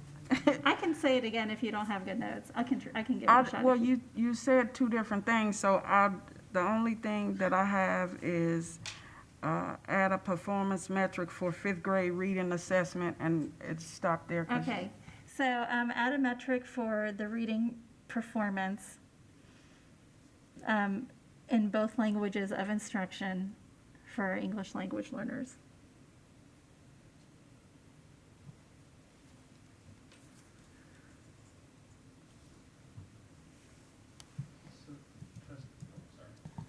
Trustee Letitia Anderson, do you mind repeating the motion to amend, just so that we're all clear on what?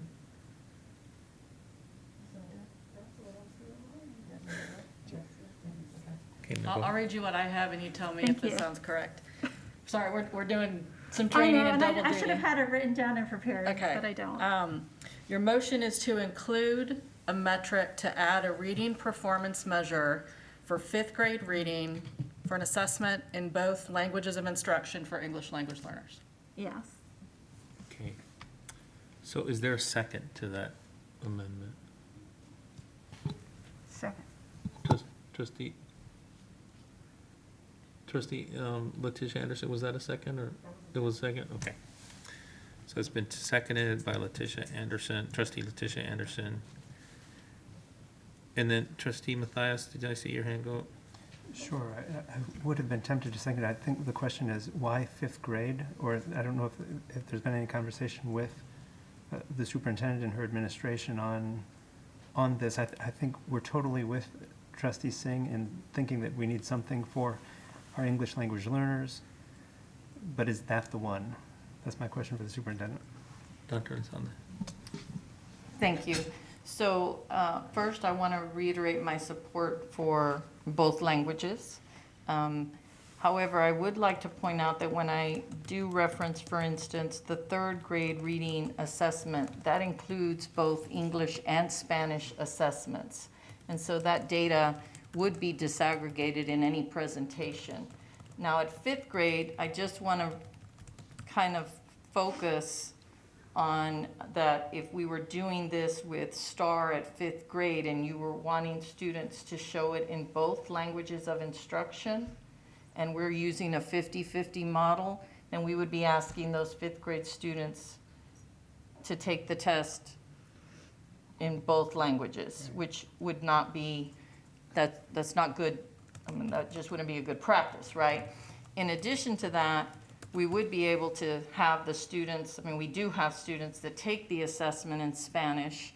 However, I would like to point out, out of approximately 6,200 5th graders, we only have 465 that tested in Spanish.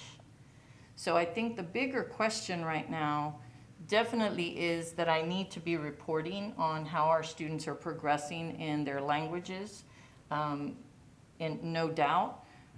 But I'm just now assessing the fact that we have several schools who are not utilizing and who do not have the support to be utilizing a true bilingual model, even when they have significant numbers of Spanish-speaking students. And so I will give one as an example that I've only started to discuss or discover right now is Walnut Creek Elementary has over 600 native Spanish speakers, but we're utilizing an ESL model, not a bilingual model. So those are concerns for me. So I'm indicating that data because I want to continue to state I think it's an incredibly important area. I don't know that that metric is the metric that would get us to be able to demonstrate the data or where we are and how we're improving. My follow-up question then might be whether administration is able to make a recommendation in that respect. If not this evening, maybe sometime in the future. I think we certainly want to give administration the time that administration needs in that respect. I would like to ask for time to work with our team with what we do have to come up with some recommendations, meeting the goal of being able to assess both languages. I'm happy to support that. Thank you. Trustee Sadiaj? I just wanted to lend my support to Trustee Mathias's request, and we talked a little bit about this at the retreat. I think that while it's important to measure all grades, all curriculum for our English language learners, I do think that there is something ultimately missing about assessing whether or not we're furthering the goal of biliteracy, bilingualism, and biculturalism. And so I would absolutely be interested in seeing something in the future that is a metric that identifies whether or not we're actually meeting that goal. I mean, ideally, I'd love to see it as a goal for all kids to graduate bilingual, biliterate, and bicultural, but that's certainly a loftier goal. And I think in the immediate future, though, I think there does need to be something, but I do want to give you time to work through what the right metric would be so that we aren't adding an undue burden to our teachers or our students, and find the right metric that would adequately measure whether or not we're meeting that goal. Thank you. Trustees, any other questions? Trustee Singh? Yeah, I just wanted to address one question that Trustee Mathias had, which was, what is prompting this? What is prompting the 5th grade? And I think it is the fact that it appears that, our dual language programs are being implemented with great variability in our district. And so to me, this is a way to put some teeth into the policy that we spent a lot of time developing. And I also feel like this is a scorecard for, not for this school year, but for the next school year. So I would hope that by then we would have had time to figure out what that assessment would be. And so, you know, I do hope that we can add this to the scorecard, knowing that it is not for this school year, it is for the next school year.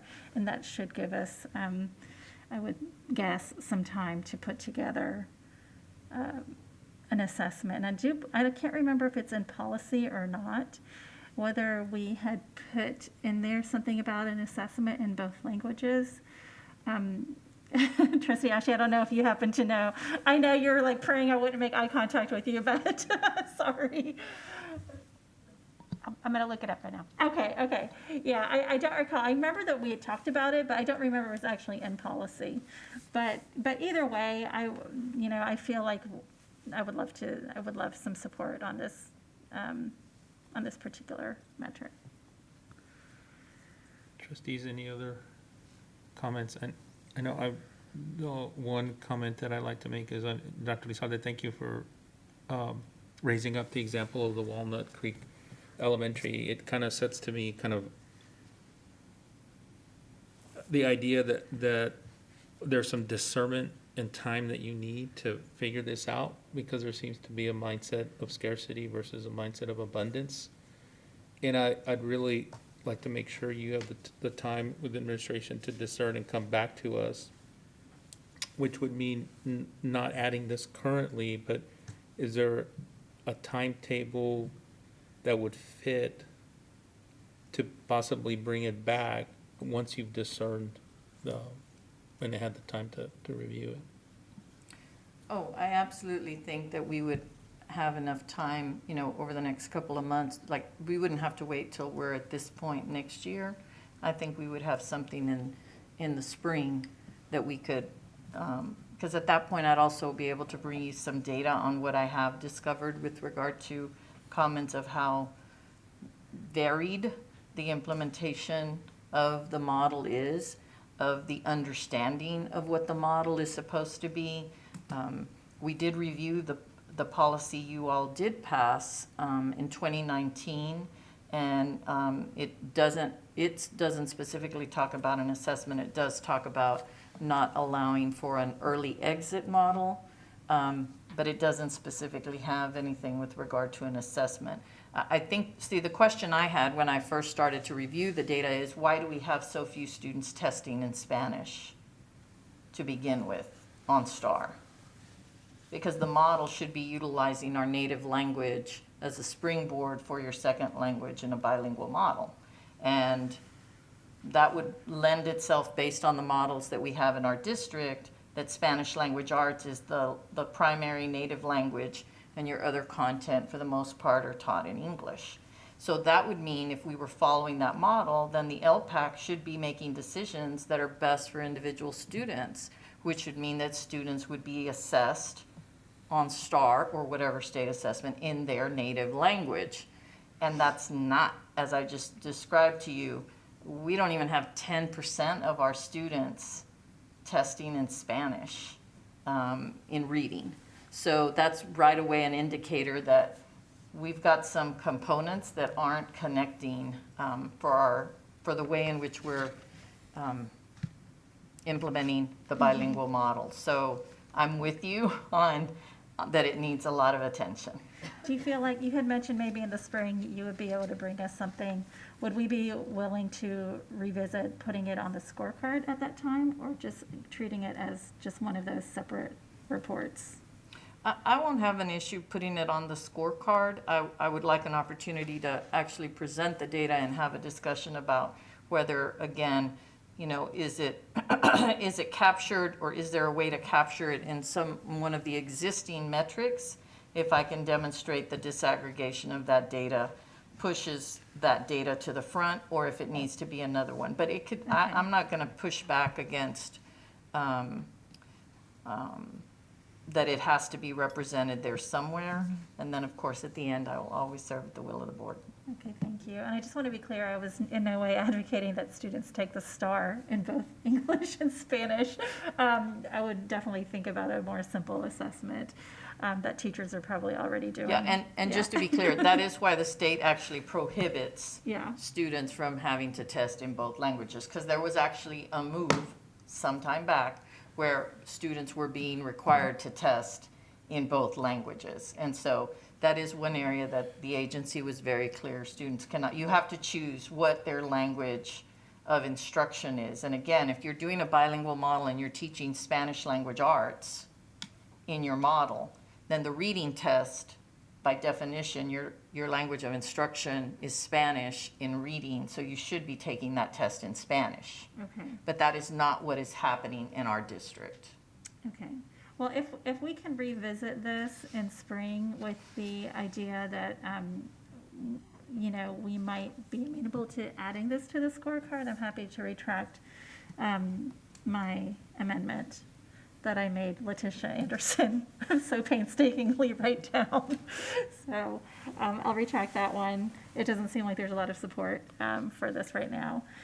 The second, so shall I go on? Yes. Okay. So the second one was kind of similar in a way, but it was related to special education. So right now, one of our scorecard measures is related to the SPED performance on STAR. And so I wanted to make an amendment to replace that metric with a metric that, hold on, let me think how to word this. Trustee Singh, would you just clarify which goal? I'm sorry, it was 1.4. 1.4. Yes. Okay. As it reads now, special education students on state assessments in all grades, all subjects at the meets grade level will increase from 26% to 46%. And so what I would like to do is, because there has been, you know, a lot of questions around the validity of the STAR, particularly for students with disabilities, I would personally, I think that it would make more sense to come up with a developmentally appropriate reading assessment for third grade for our students in special education. And so my motion would be replace 1.4 with a metric that would track special ed performance with a developmentally appropriate, valid third grade reading assessment.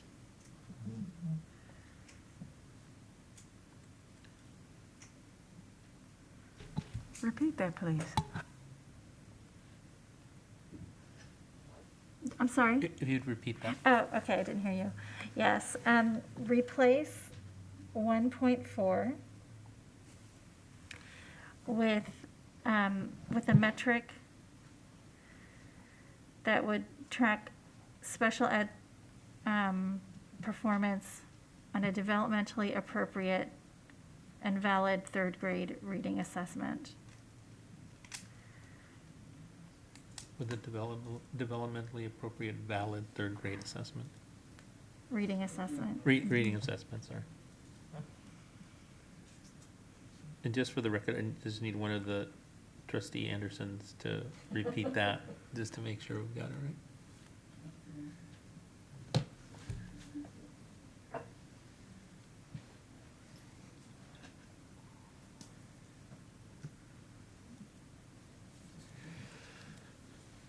You want to say?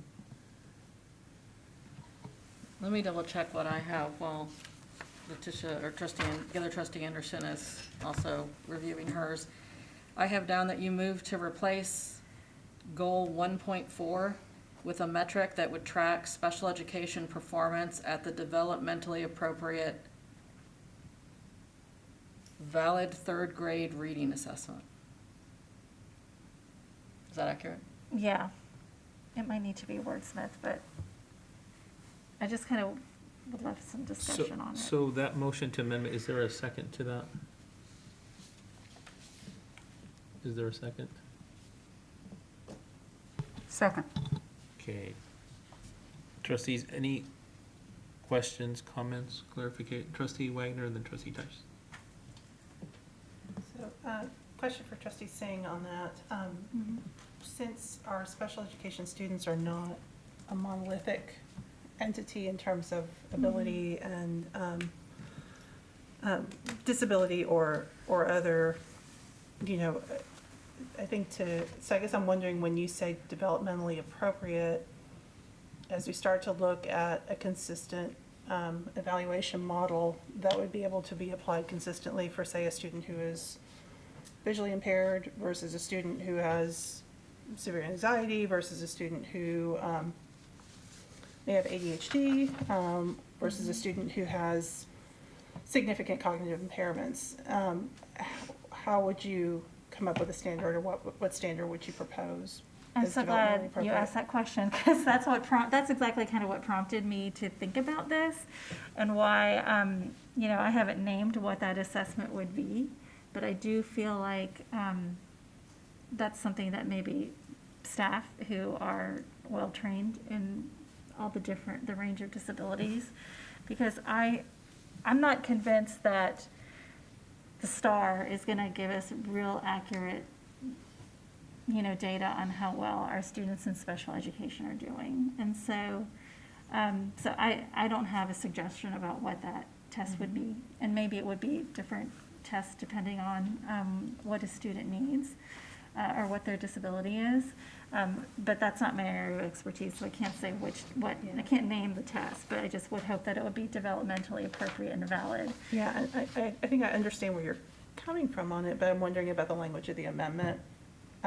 If we're not doing STAR and you're talking about a developmentally appropriate assessment for a student group that's not monolithic in terms of need, what would be that? I mean, I'm happy to entertain other wording on that. It wouldn't have to be one. You're right. You're very right. It's not a monolithic group by any means. And so maybe it would be, a choice of assessments or something. I'm not quite sure if that's kind of what you're getting at.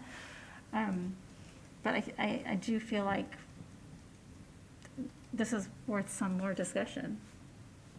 So I think you raised a really good point. For me, it just kind of underscores the fact that, the STAR certainly treats students as a monolithic, treats special education kids as a monolith. And so maybe if there's some way that we can use our local assessments or look at other developmentally appropriate assessments recommended by our special education staff or by Dr. Elizalde, I would probably prefer that, because I think it'll give us better data on our students. Then I also had a question for Dr. Elizalde on that as well. So our special education students are all required to take the STAR test, is that correct? The overwhelming majority of our students are, in fact, inclusion students, and therefore should be receiving the same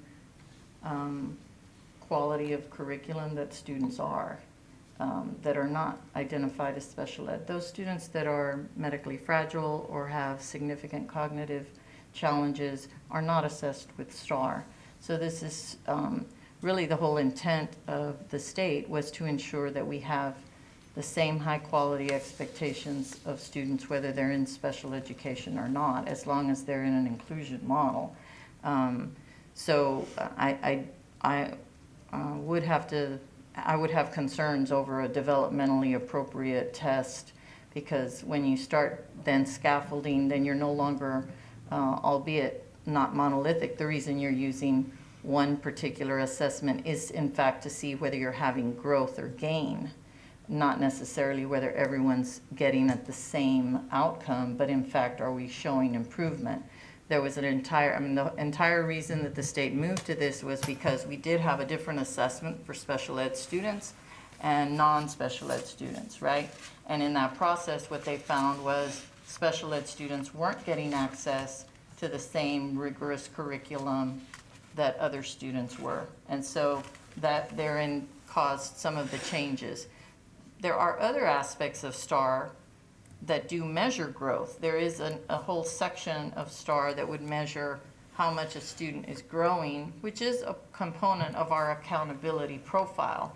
which next month, when I present our targeted improvement plans, we intend to present an overview of our accountability system. I think there are a lot of myths about what exactly is it that we're actually assessing, and STAR not being the end all, which 100% agree.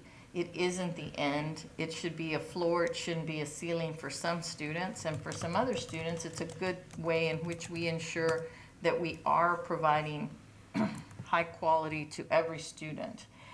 Is it the only indicator? No, but it's the one that we know is being given everywhere. So it's just a way in which we can compare so that we're not seeing our students not be able to compete with students from other districts.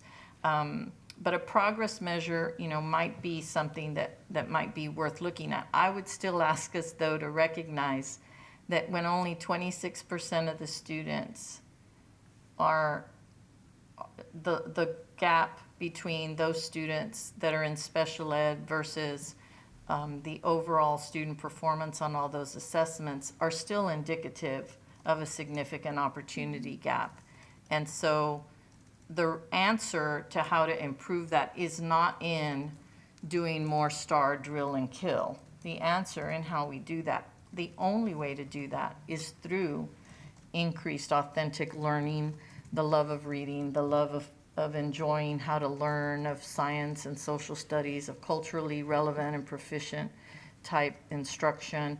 There's a series of instructional modalities that improve these outcomes. And so I know that we will not be able to come to something that everyone thinks is a perfect measure.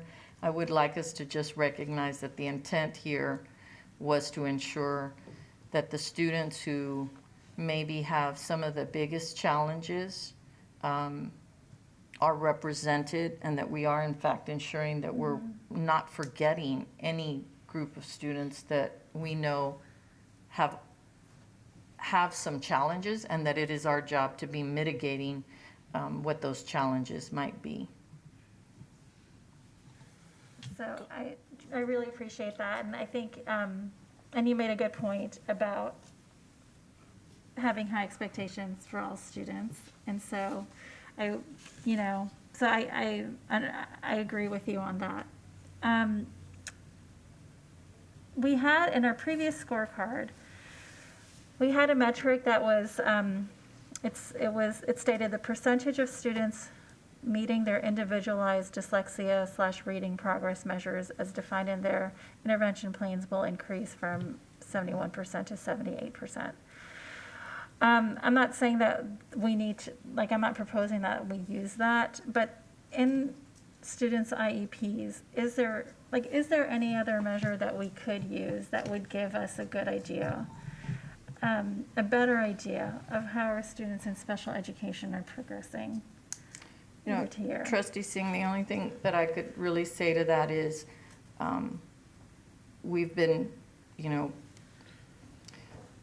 we've received a lot of training on what goes on a scorecard, and you never want to include something that has that much of individual subjectivity added to it, because you can easily get a misrepresentation of data where individuals feel like students' IEPs are being met, and then you get something that would look like students are doing very well when in fact we aren't meeting their needs, or vice versa, where we get something that we are making some progress, but because of lack of time, training, whatever components happen when you do any type of an individual, whether it's a principal, whether it's a teacher, when you're doing work that requires observable type data, we all know that there's going to be implicit bias. And so whether that's from the fact that I'm working with the student and I want them to do well, or I've seen them improve, and so sometimes you're not seeing that type of growth, or you're seeing more growth but you're not giving that. So to put that type of data on a scorecard would be considered not in line with what would be a best practice, but that doesn't mean that I shouldn't be bringing you that data. I want to keep reiterating that does that mean we shouldn't be looking at IEPs? No, we should be looking at them. We should be seeing what percentage. The question goes back to does it belong on this card? More than, is it really good data? Is it important? And should I be bringing it to you? I'm hoping Yeah, no, means- that is helpful in processing all of that. Okay. Well, I will trust that we will continue to be looking at this. And hope, and I would love to make a plug for maybe some more board training, perhaps on, alternatives to STAR. Because I feel uncomfortable. Like, on one hand, most of us have said we don't like the STAR. Right. It's not valid, it's not appropriate, blah, blah, blah. On the other hand, you look at the scorecard and it's like, wow, it's full of STAR measures. So I think that's what I'm trying to get. I'm trying to reconcile this. Because you're right, Dr. Elizalde, we do have to have an instrument that is constant across. I mean, that's the whole point of standardized testing. It is a standard measuring stick. But is it the best that we can do in our district? And so that's where I'm feeling like this tension in my brain is like, 1 minute we say we hate the STAR, the next minute, a big chunk of our scorecard is STAR measures. So I don't know if anyone else, am I the only one that's feeling that? If I may, Okay. now I do want to, I think hate is kind of a strong word, and there are things because of state assessments that we pay attention to that we never paid attention to before. And in all fairness, children of color data, we never paid attention to it until we had state assessments. And so through all of the conflicts, I think there's some opportunities for us to use those things as areas of support for knowing that we have to do some additional work. That's one thing I would say. The second thing I would say is, because we're using the instrument doesn't mean that the instrument is what we are saying is like, and that's why I think next month and the months after that, when we bring you some additional pieces, I hope that we can look at some of the positive aspects of what we're measuring with some STAR pieces. On the other hand, if we had MAP as an assessment that measures growth for every student in our district, if we had started that last year, we could have added MAP because that's a more nationally normed assessment that would have still been able to give us growth. And I could have added that as another assessment that I think would have helped with not being so STAR focused. The challenge here is you have to have a way in which to determine you've got a baseline. And we have not used MAP in our district. Many other districts do use it for that purpose. We haven't used it here, and in fact, right now, we're only using it in grades 1 through 5.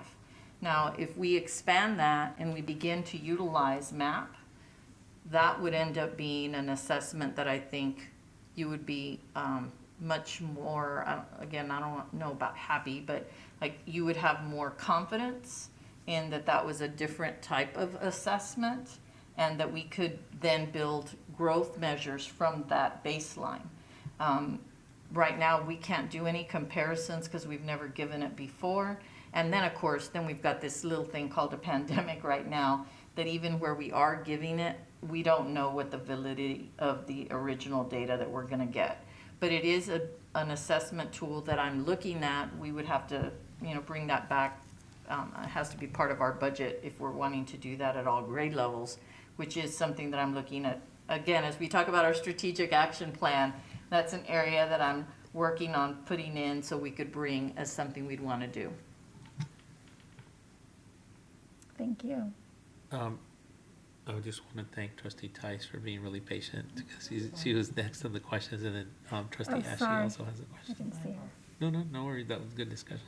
No, my patience paid off because all the questions and their answers really, that's what I was talking about. I was asking those questions, and I appreciate the explanations from Dr. Elizalde. And I don't know of any test right now, any reading test that we could administer and have the kind of comparative data other than STAR right now. So I agree with your explanation. I trust your expertise and your team's expertise also. And I also trust that you will bring back to the board the information that Trustee Singh is asking for and that other parents have been asking for in terms of making sure that their special education students' needs are being met. So I look forward to listening in the future to hearing of the improvements in that area, because it is an area that really needs to have a lot of organized work in. So thank you. Thank you, Trustee And thank you Tice. for raising the concerns, Trustee Singh. I think that they're very valid concerns, but I also trust the expertise of our superintendent in understanding that we need to have baselines. So, Thank you, Trustee Tice. Trustee Ashe, and then Trustee Matthias. Thank you. Dr. Elizalde, I just wanted to say, I think that there is an opportunity from what I'm hearing too for us to learn a little bit more about our special education population, to understand the number of students that are more than capable of taking the STAR and performing well, and especially with the correct supports. And I think that there is a lot to be said as well for understanding that special education by definition is unique. And I am looking forward to hearing, because I've heard you say this more than once, and I'm looking forward to seeing the data on growth. Because we do know that there are students that any kind of standardized testing is not appropriate for, and yet those students deserve to have growth, and they deserve to be able to show advancement in all subjects, not just reading, in all subjects across. And how, and I guess the question then becomes, and I think that is what I'm kind of hearing, is how do we check in on that? How do we make sure that these students are that don't qualify or don't for some reason have it in their IEP to take the STAR? They have educational reasons for being removed from that.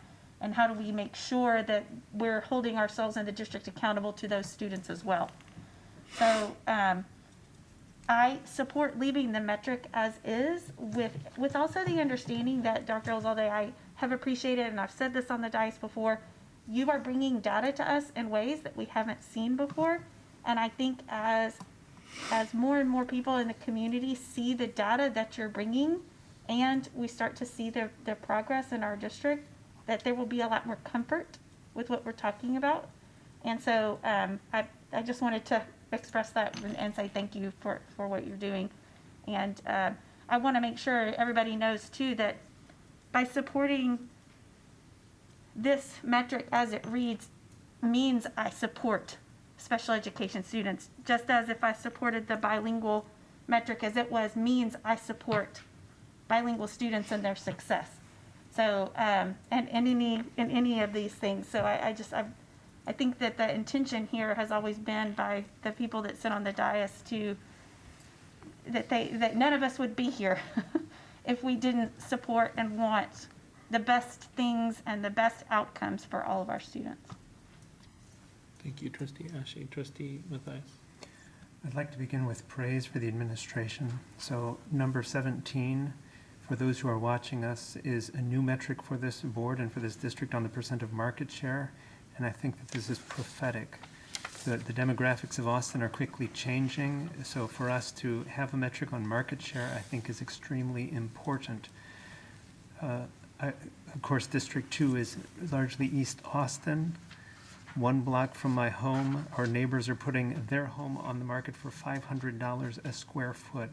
A family of 5 will not be moving into that home. So for us as a district to be mindful of the changing demographics and make sure that we're on the leading edge of market share, I think is tremendous.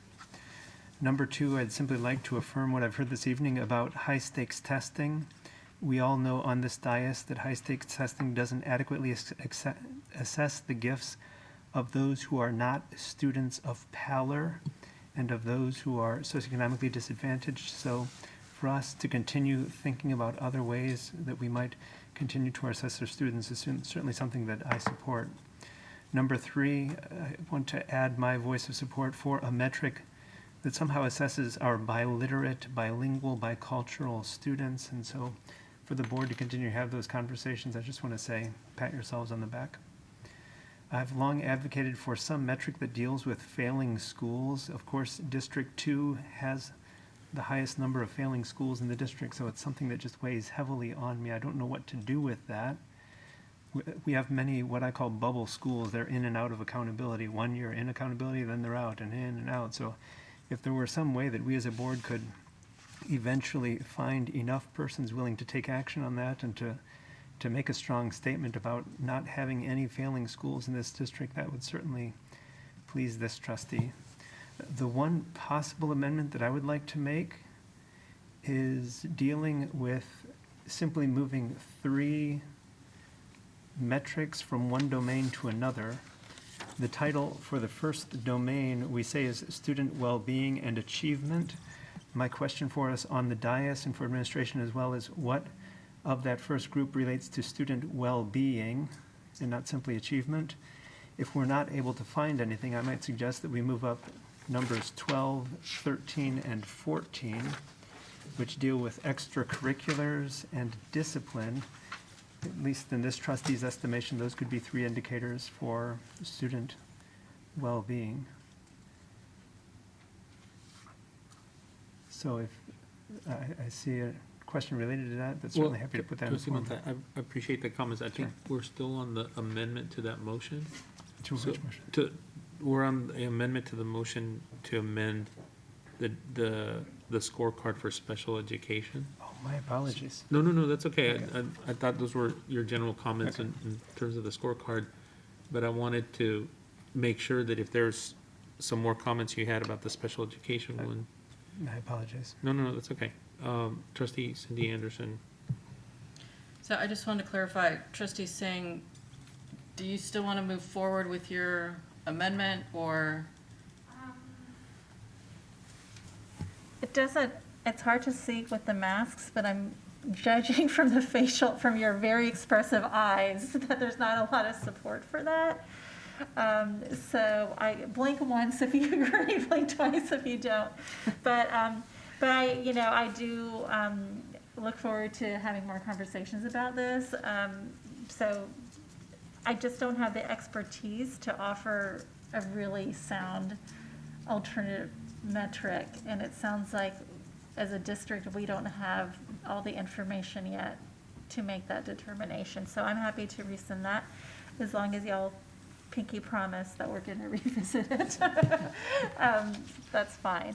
And then I know I had a third one, but I'm happy to entertain Jamie's just so I have a little break.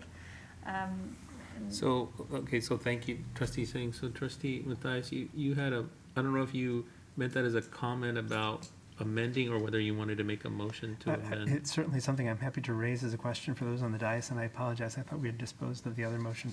So I certainly, the question for us is a fundamental question of whether we call that first section student well-being and achievement, or delete the words well-being and, or insert measures of well-being, and if so, then in this trustee's estimation, numbers 12, 13, and 14 fall under that domain. Happy to welcome administration. Maybe if I can ask Dr. Elizalde for clarification about that, because I think one, you had 2 questions in there. I think one was, what is the goal that relates back to student well-being? And then 2, if she would consider moving 12, 13, and 14 to that area to cover well-being. Is that? There you go. Happy to address that to administration. I think for us as a board, when we met on retreat previously, we determined that student well-being and achievement is a domain. So if that is true, then the question would be, is there a way for us to be assessing student well-being in ways that are not tied to achievement, which is how I'm interpreting the indicators that we currently have under the first domain. Yep. I think that the entire scorecard there was a discernment that it's tied to student outcomes. Somewhere or another, it's helping support those outcomes. Dr. Elizalde, I don't know if you know. Sure, and I think I received a couple of emails about this exact same question about the words well-being and what the connection was. So I want to begin by saying I think there are a lot of correct answers. I don't think there's a wrong answer. Happy to support what the board would, what the board's wishes would be. In my estimation, when I think of student well-being, I first think about the large investment with social emotional learning. And then I ask myself, well, why do we do that? Why do we have social emotional learning? And the truth is, again, from my limited experiences, all of that is to ensure that we have students who can become successful citizens, meaning they can also do well academically. And so I think I tend to see social emotional learning in and of itself, rather than being measured here, as an input that generates some outputs of feeling confident, willing to take chances that ultimately affect how I perform academically in an outcome. So not being a part of all of the meetings you all had when you developed the framework, I could be completely off with that connection. I totally see the connectivity between certainly those three items, 12, 13, and 14. I can tell you that in my mind, I was trying to keep all of the academic components in one domain because I felt like that should have the highest weight. And so if you'll notice, that whole section was 46 points, and the remaining 3 were a total of 18 points. And the way that I was justifying that was that the others were a representation, certainly teacher and employee well-being, and culture of respect and customer service was about our clients, our staff members' voice, and how is their voice being represented through different metrics. So that just gives the background of what my thinking was.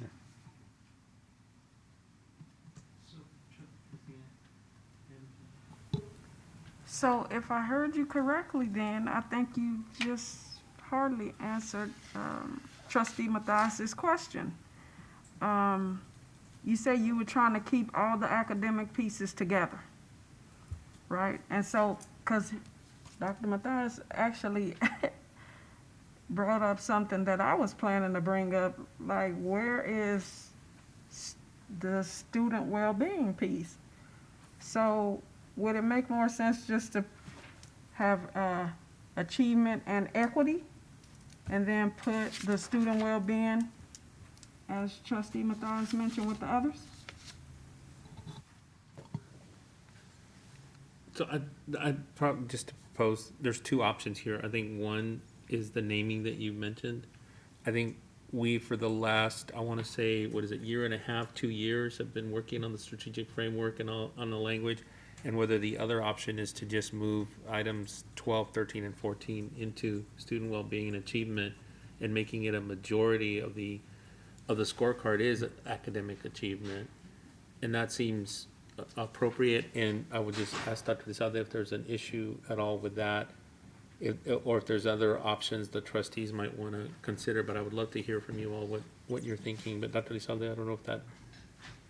I'm sorry, could you repeat that though one more time of what you said? So I was saying two options. One is what Trustee Letitia Anderson said, which is if well-being is not, if there's not a metric for well-being, we take well-being out and just call it achievement and equity.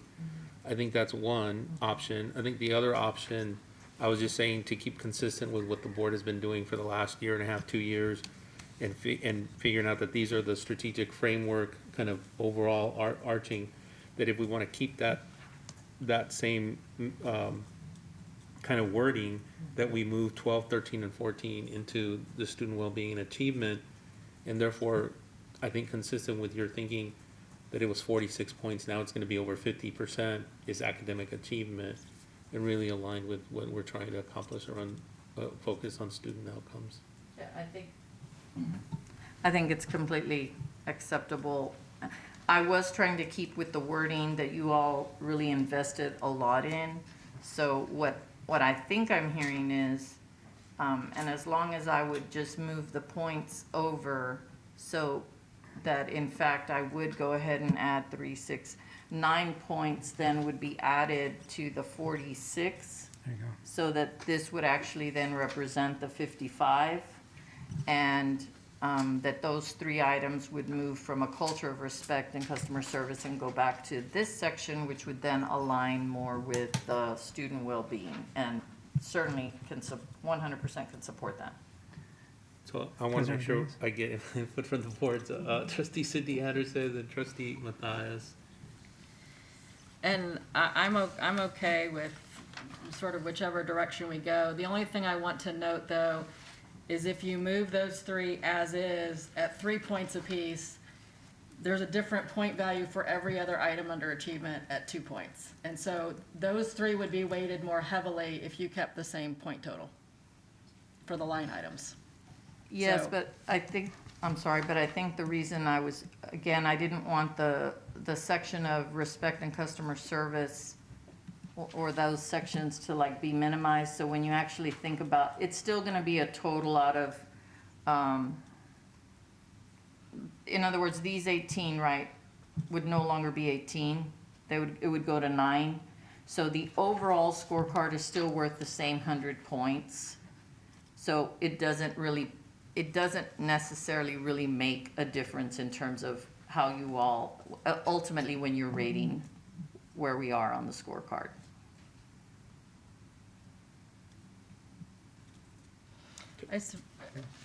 Because there isn't a value that we've given or that I'm proposing specifically for student well-being and achievement and equity. The whole scorecard is 100 points. So what you're saying is that none of them are weighted in actuality to count more than anything else? They're weighted from the perspective of how they are right now. So as an individual indicator, yes, it is weighted more than a 1.1 or 1.2 where there were multiple disaggregated groups underneath a particular goal. But in terms of how they are right now themselves,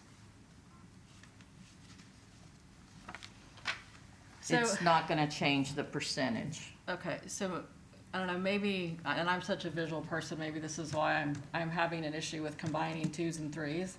Is there any reason why you couldn't have the first category, student achievement / equity, for the same 46 total points, have the second category be student well-being, and move those 3 up with a total of 9 points?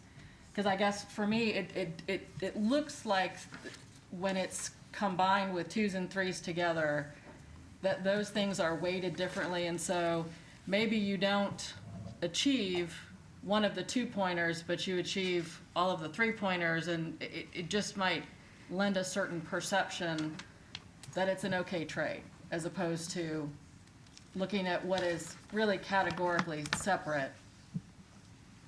Does that make sense?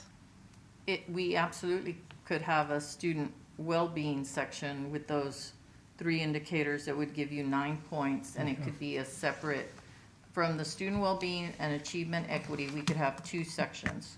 The first would be goals 1 through 5 with all of the sub-goals, and those would still total 46 points, and then we'd have an additional one underneath it before we got to teacher and employee well-being called student well-being, and it would have the 3 indicators currently listed as 12, 13, and 14, which would total 9 points, followed by teacher and employee well-being as is 18, followed by culture of respect, customer service, which would now be 9, and closing with fiscal stewardship and prioritization equity 18.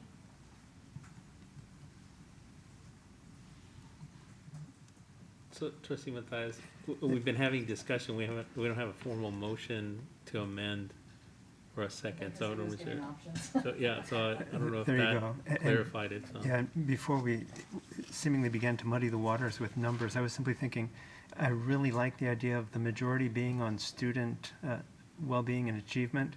So personally, the math that I was doing in my mind is that we have 25 indicators on this scorecard. 100 points divided by 25 is 4 points each, such that it makes it easy, especially if, as Dr. Elizalde is suggesting, we create a new subsection of student well-being. Those 3 questions times 4 points each is 12 points. The other domains 2, 3, and 4 then left with 3 questions each times 4 points each, that's 12 points.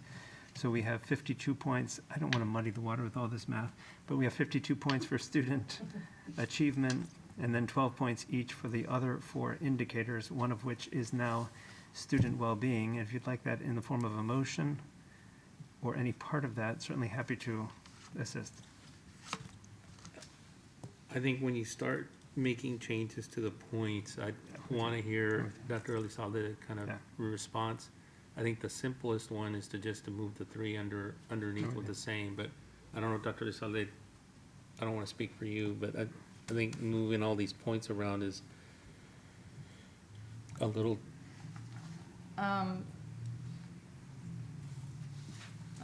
not gonna have any heartburn on any of these, because we're gonna meet them all. So, so whatever the board feels would represent the total. I mean, honestly, the goal here, I was wanting to ensure that we had some significant points that were coming from academics, right? But that we were also concerned with the other priorities that the board had worked on, which included the teacher-employee well-being, the culture of respect, and customer service, along with knowing how important fiscal stewardship and prioritization is. And so, again, all of that needed to add up to 100 points. If I were working to keep the math simplistic, it doesn't have to, and I can still find a way for that to be 80% of my evaluation, which we will discuss later, but we're gonna make whatever the will of the board is, we will make it work. Trustee Singh and then Trustee Matthias. I was going to say that I still do have a motion that may alter the number of metrics. So I just want to be careful about getting too married to the points before we've had that discussion. So I'm happy to make a motion respectful of that, knowing that there may be something coming from the board in the future. Essentially, the motion would be that this board approve the goals and the goal progress measures as established by the administration, with the amendment of creating a new domain for student well-being for numbers 12, 13, and 14, and allowing the administration the flexibility to assign points to the indicators of this. So if I read again, so you're making a motion to the you're making a motion to amend the original motion by creating a separate category, student well-being, and then having the administration allocate the amount of points. Happy to have the minutes reflect what the president has said. Motion to, you want me to repeat that? No, if Jamie could repeat his actual language, Okay. so that I can make sure that we've captured it. So the motion for us then is that we create a new goal or domain of student well-being, into which will be placed goal progress measures 12, 13, and 14, allowing the administration the flexibility to determine the points for all goal progress measures.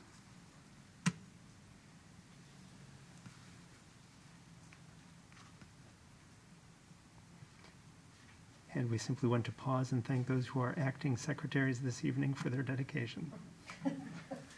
Is there a second to that to that motion to amend? Second. Okay, so is there any discussion on this amendment? So hearing none, all those in favor of the amendment, please raise, Trustee Webb? Can we read it one more time, please? Sure. Let me read what I have, There you go. and Trustee Matthias, if you could confirm this is the intent. I move to create a new domain for student well-being, placing items 12, 13, and 14, allowing the administration flexibility to allocate points. It captures the spirit. Okay, so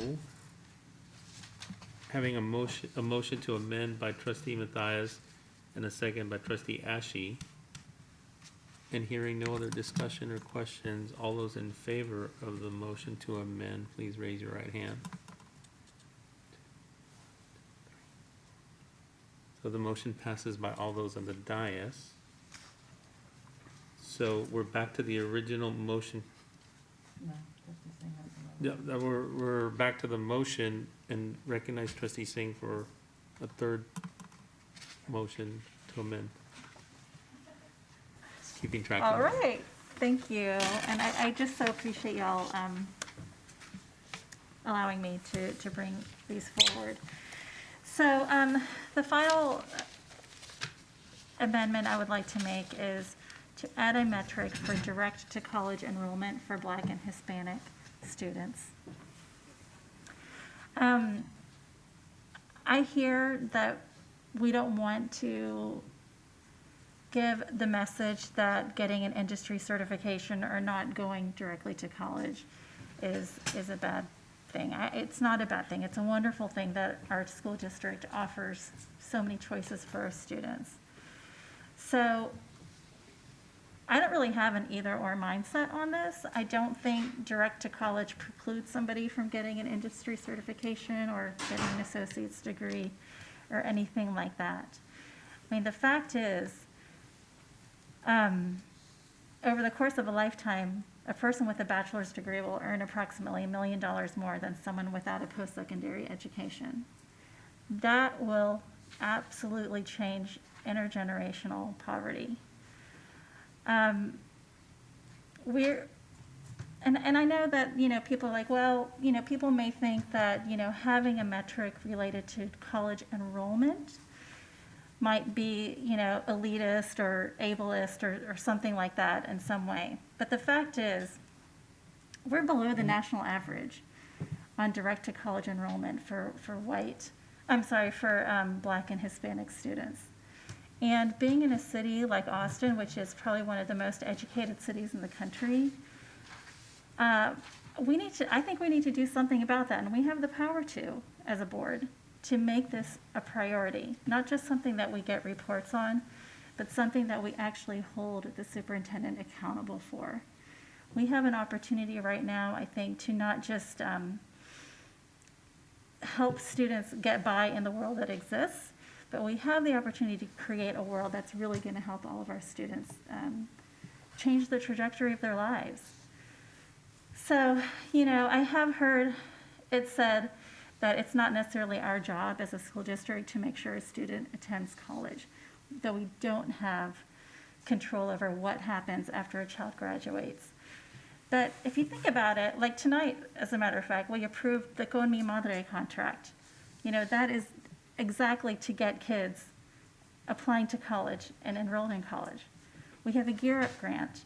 We have college counselors. It is our job, and we're already doing that. TEA is already tracking this information, actually, so I don't think it's going to take additional resources. The Texas Higher Education Coordinating Board and the National Student Clearinghouse is already collecting this data on our students. Regarding the difference between college readiness and college enrollment, these are two different things. And while they're correlated, they're not interchangeable. So I just kind of want to raise the stakes. I want to have higher expectations and stronger expectations around actual college enrollment.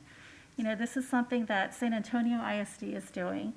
They have 90% of their students are low income, and they have higher expectations for direct to college enrollment than we do here in Austin. They want to have 80% of their students enrolling in college within 5 years. So, I know that there are a lot of strong feelings about this. This, for me, is kind of the make or break it. metric. I really do want to support our scorecard, but if we don't have this in it, I don't think I'm going to be able to approve it, because it is just that important. This is part of the reason I ran for this board, was specifically around college enrollment for Black and Hispanic students. And just, if you don't believe me, according to the National Center for Education Statistics, about 64.5% of students, of Black students nationally, directly enroll in college after high school. In Austin ISD, it's only 55%. Nationally, 65.4% of Hispanic students go directly to college after high school. In Austin, it's 53%. In the state, we're not doing so hot either. Our economically disadvantaged students are directly enrolling in college at 39.9%. That is below the state average of 47.6%. That's a sizable difference. And that should give all of us pause. It's like, if Austin can't do that, then who can, And again, this is not to say that industry certifications are a bad thing, or that college is, like some elitist thing that everyone has to do. I'm just saying, let's at least get to the state average. I'm not saying 100% of all students have to go to college. I'm just saying, can we at least aim for the state average, and if possible, a little bit above that. So I would say for the last 3 years that I have data for on TEA's website, our EcoDis students are going to college about 15%, at a rate that's 15% less than the state average for EcoDis. Trustee Singh, I just want to make a clarification question here. What's the motion that you're making? So the motion is add a metric for direct to college enrollment for Black and Hispanic students. In terms of what those actual percentages are, I can't say, because I think our staff would have to calculate that, but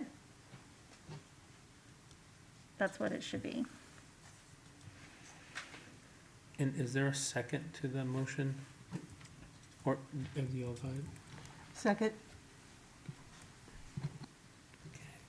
So trustees, is there any discussion on this motion? Trustee Letitia Anderson.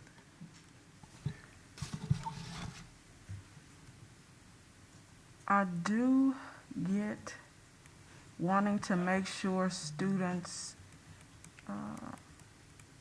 achieve high and want to go to college.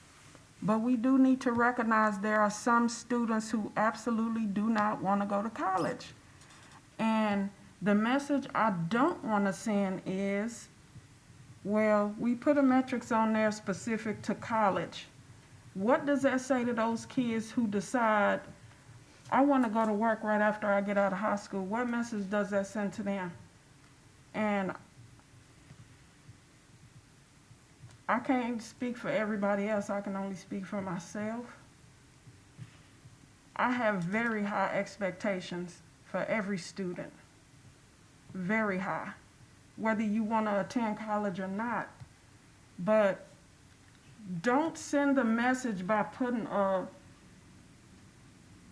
metrics that specifically speaks to college and making it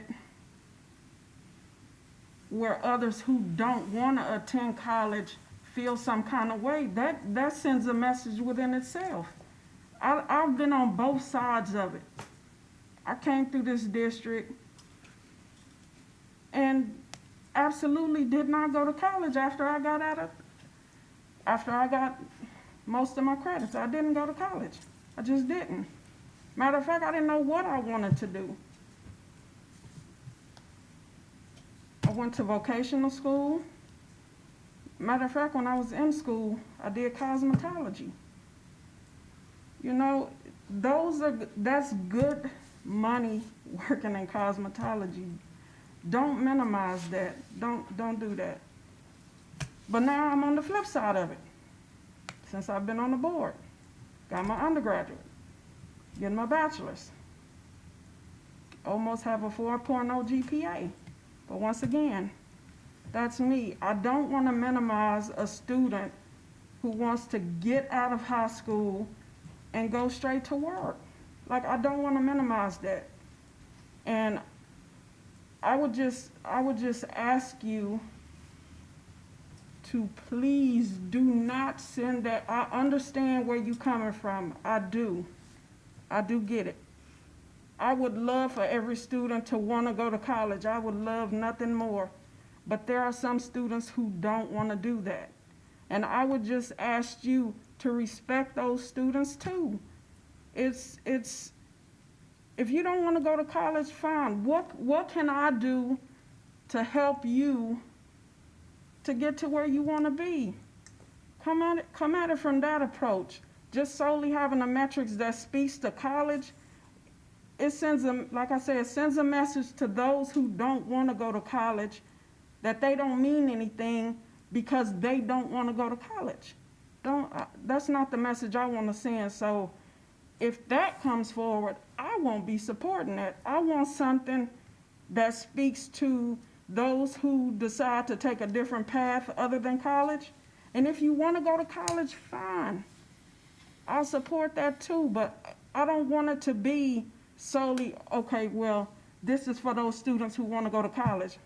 I'm not going to support that. I just won't. I've been on both sides of the coin. I want to give Dr. Elizalde the tools to give those students who want to either go to college, vocational school, or whatever they want to do, to be able to do that. But I just don't want to send a message that, well, you know what? If you don't want to go to college, then whatever. That's not how I get down. I never get down like that. Trustee Cindy Anderson. Yeah, I also understand where you're coming from with the request, and I guess I'll go back to what was part of the last strategic plan about preparing kids for college, career, and life. And enrollment is not an outcome. Graduating is an outcome. Using a CTE certification to become a licensed tradesman is an outcome. Enlisting in the military is an outcome. And so I would just ask that if we're going to consider measuring not just the preparedness, but some degree of success for our kids in their next steps, that we focus on outcomes. And I too share Trustee Letitia Anderson's concern about minimizing other choices. There are a lot of CTE certifications, for example, that will enable you to immediately gain employment and to have those employers help pay for additional educational opportunities. Not only does everyone want to go to college, but not everyone can afford to go to college. And, I have seen over the years, through a variety of conversations from mandatory Algebra 2 up to where we are today, where these discussions do seem to minimize the choices of kids that go straight into other very viable opportunities, whether it's cosmetology, whether it's construction trades, whether it's health sciences. And so I too want to be mindful about the message that we send. And I absolutely believe that it's our job to prepare every child for whatever that next step is, whichever it is. And I think that maybe there needs to be some ongoing discussion about what is measurable and what is, I think I mentioned during the retreat that, I would love to see us track through the different licensing boards. Whether you're an HVAC technician or electrician or plumber, how many of our kids have actually gone beyond just the CTE certification, but have actually become licensed and are working in their field of interest? That to me is an outcome as opposed to enrollment. I mean, when you look at, there's a huge disparity among graduation rates, whether it's 4-year, 6-year, or never. And so I would want to see that we're actually looking at whether or not we've prepared kids in a way that doesn't require remediation. That to me would be a better metric as well. And so I can't support it as is, but I do support the ongoing conversation about how can we ensure that we are preparing our kids for any option that they wish to seek without remediation and for every chance at success.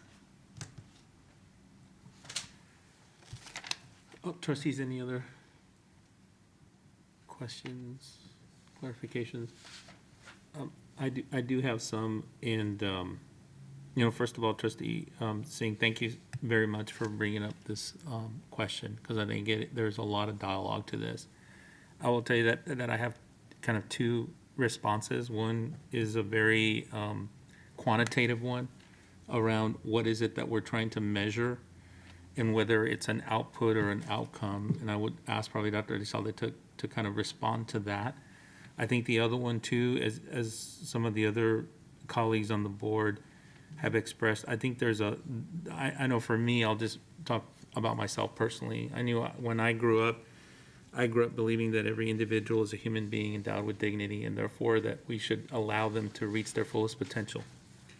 But we have a public education system that has been inequitable to individuals like myself who are first-generation immigrant, first-generation college graduate. And one of the reasons why I even decided to spend my time running for district trustee is because I felt like individuals like myself, like Dr. Elizalde, like others, have been the exceptions to the rule instead of the rule. And going after the system that's inequitable, to me, is the longer game. It is where we should be. And so, I mean, and as you've noticed, I've tried to advocate around kind of how do we capture or measure this. So I try to balance the two things of like the personal of what I've experienced and what I don't want other students to experience so that they can flourish to their fullest potential, while at the same time trying to figure out how not to just focus on an output, but an outcome of the system and how we break that so that the system allows students to reach their fullest potential. And I think for me, that's where I'm struggling with the fact that how do we make sure that we're pushing the system to become more equitable, or equitable, I should say, not more equitable, while at the same time trying to make sure that we have a scorecard that's quantitative in nature and that we measure some of these other things qualitatively if we don't have a metric to do that.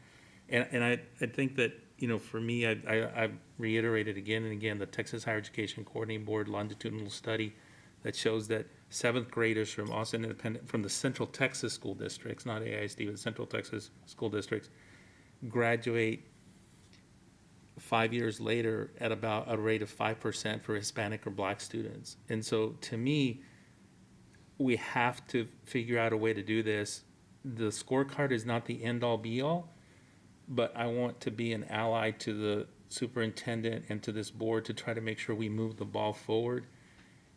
But I'm not sure that this one metric will do that, but I really want to just listen and hear some more from Dr. Elizalde, because I know we've had this conversation and it's been a good one over 2 or 3 meetings that we've had, and trying to figure out, again, we'll probably measure this direct to college, but whether it belongs in the scorecard is just a different conversation. And I struggle sometimes because there's the emotional, personal side to it, and then there's the quantitative governance, kind of moving the system to this goal. So I don't know if I've helped with the discussion, but I just kind of wanted to share that perspective. Dr. Elizalde.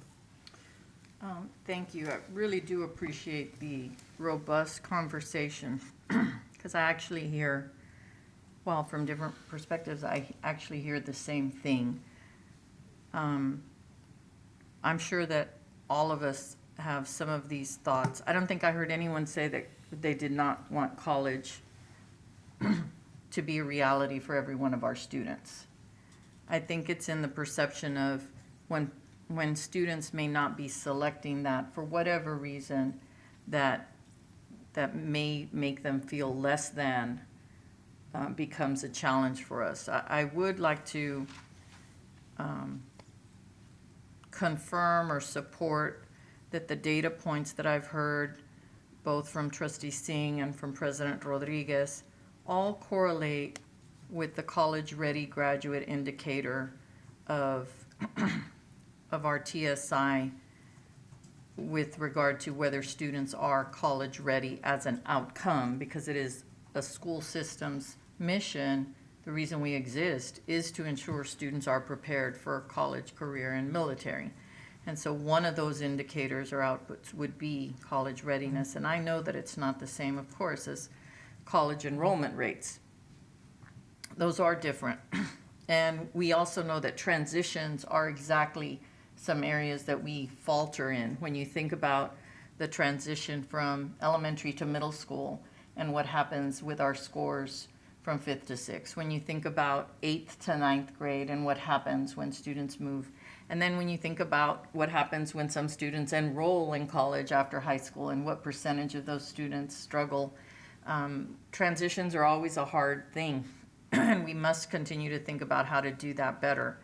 I just want to indicate, though, that part of a student having that desire, from my experience, and realizing that my first teaching job was a high school teacher, if they don't see college as something that is accessible by the way in which they're performing, it doesn't become a reality for them, right? Choices are only choices if I think they include me.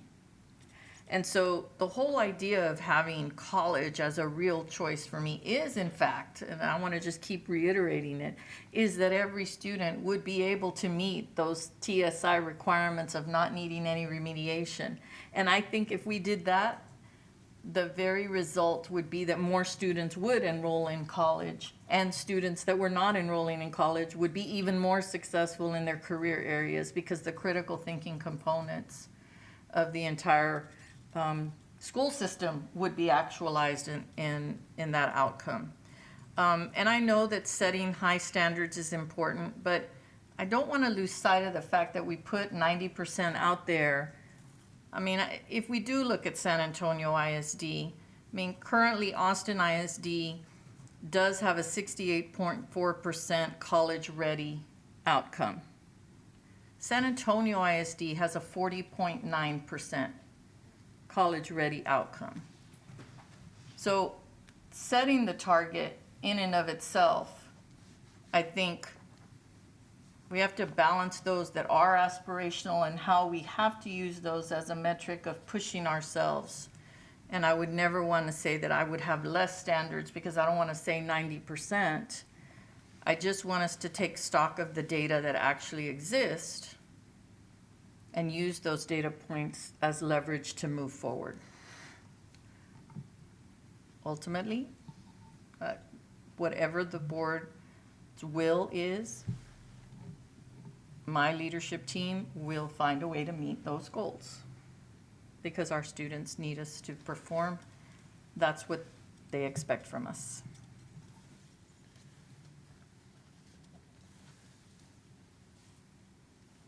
So trustees, any other, trustees? If I may, I so appreciate that, that you guys responded to some of my points. I want to clarify something that I think I heard a couple of you allude to that I want to make really clear. It sounded like some of you thought I said, I think every child should go to college, or that we should have, actually, that we have a metric that every child goes to college. I did not say that. I said we should track it, and I made the point that we should at least hit the state or national averages.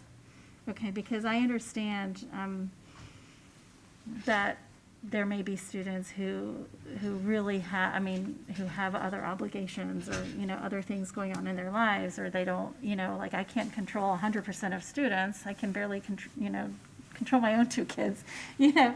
So it's really just, are we okay being this far below the state average in college enrollment? Are we okay being this far below the national average for college enrollment in a city like Austin? And I know some of you said, like, we don't want to send the wrong message, that you're less than if you don't go to college. I actually think we're sending the wrong message if we say we're okay being below average. What message is that sending to our low-income students? What message is that sending to our Black and Hispanic students? So, you know, I can only I can only pitch this as, so much. It's, at the end, it comes to each of our individual values that we've been elected to uphold. So mine have been very clear, and I rest my case, I suppose. Dr. Lisa. So with that, I also want to be clear then about something that I also did not say. I did not say that it's okay for us to be there. I didn't say that. And by not putting it on the scorecard doesn't mean that I'm okay with that, because I'm not okay with that. But the way in which to achieve that doesn't mean that the only way is for it to be on the scorecard either. We can't get there if I don't improve the actual performance of our students, without a doubt. And so I think it is important to acknowledge that in an ideal world, absolutely I want every student to be as prepared and to meet their potential and to do what they want to do. That is the whole point. It is an opportunity for them to discover who they are. But you asked the question, and it may have been rhetorical, but for the record, I felt compelled that I must say, no, ma'am, I'm not okay with that. And that can be illustrated through our success in some other metrics. Trustees, any other questions, clarifications, comments? Would you like me to repeat Trustee. the motion? Yes, if you don't mind repeating the motion. Trustee Singh's motion was, I move to add a metric for direct-to-college enrollment for Black and Hispanic students. It was seconded by Trustee Tice. Yes. Okay. So without any more comments, so all those in favor of the motion for the metric to direct to college enrollment for Black and Hispanic students, please raise your right hand.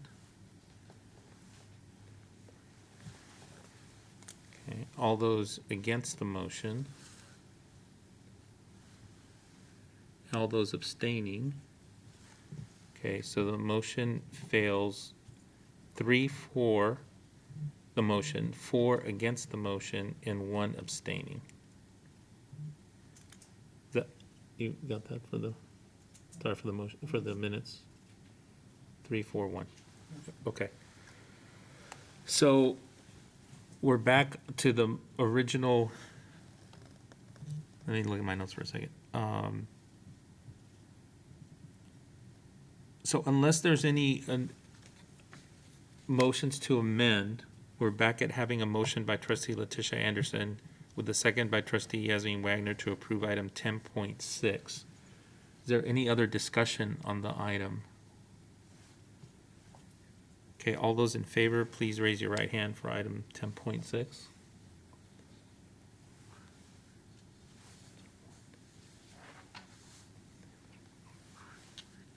Okay. Sorry. All those against? So the motion passes 7, 4, and 1 against. So we'll now move to items for a separate vote. Trustee Letitia Anderson, do you have a motion to approve item 4.1 through 14.3?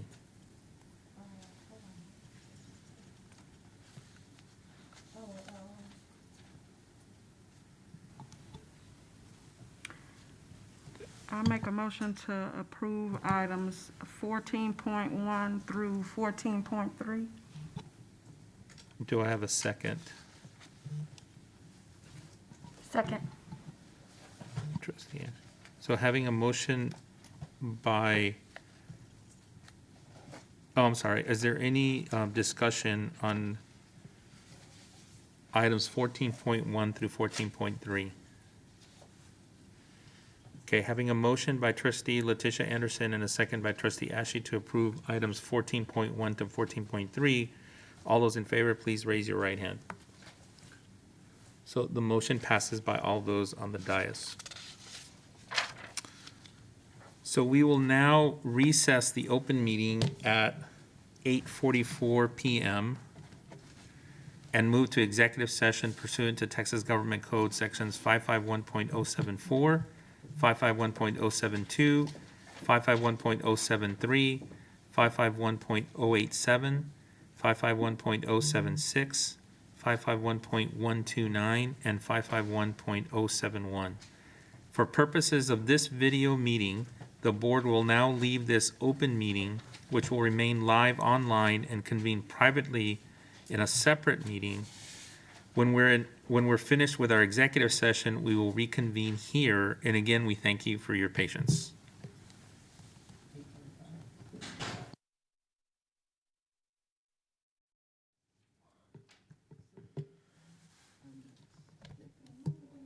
Good evening.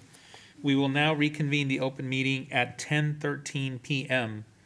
Trustee Letitia Anderson, do I have a motion to adjourn the meeting? So moved. Is there a second? Second.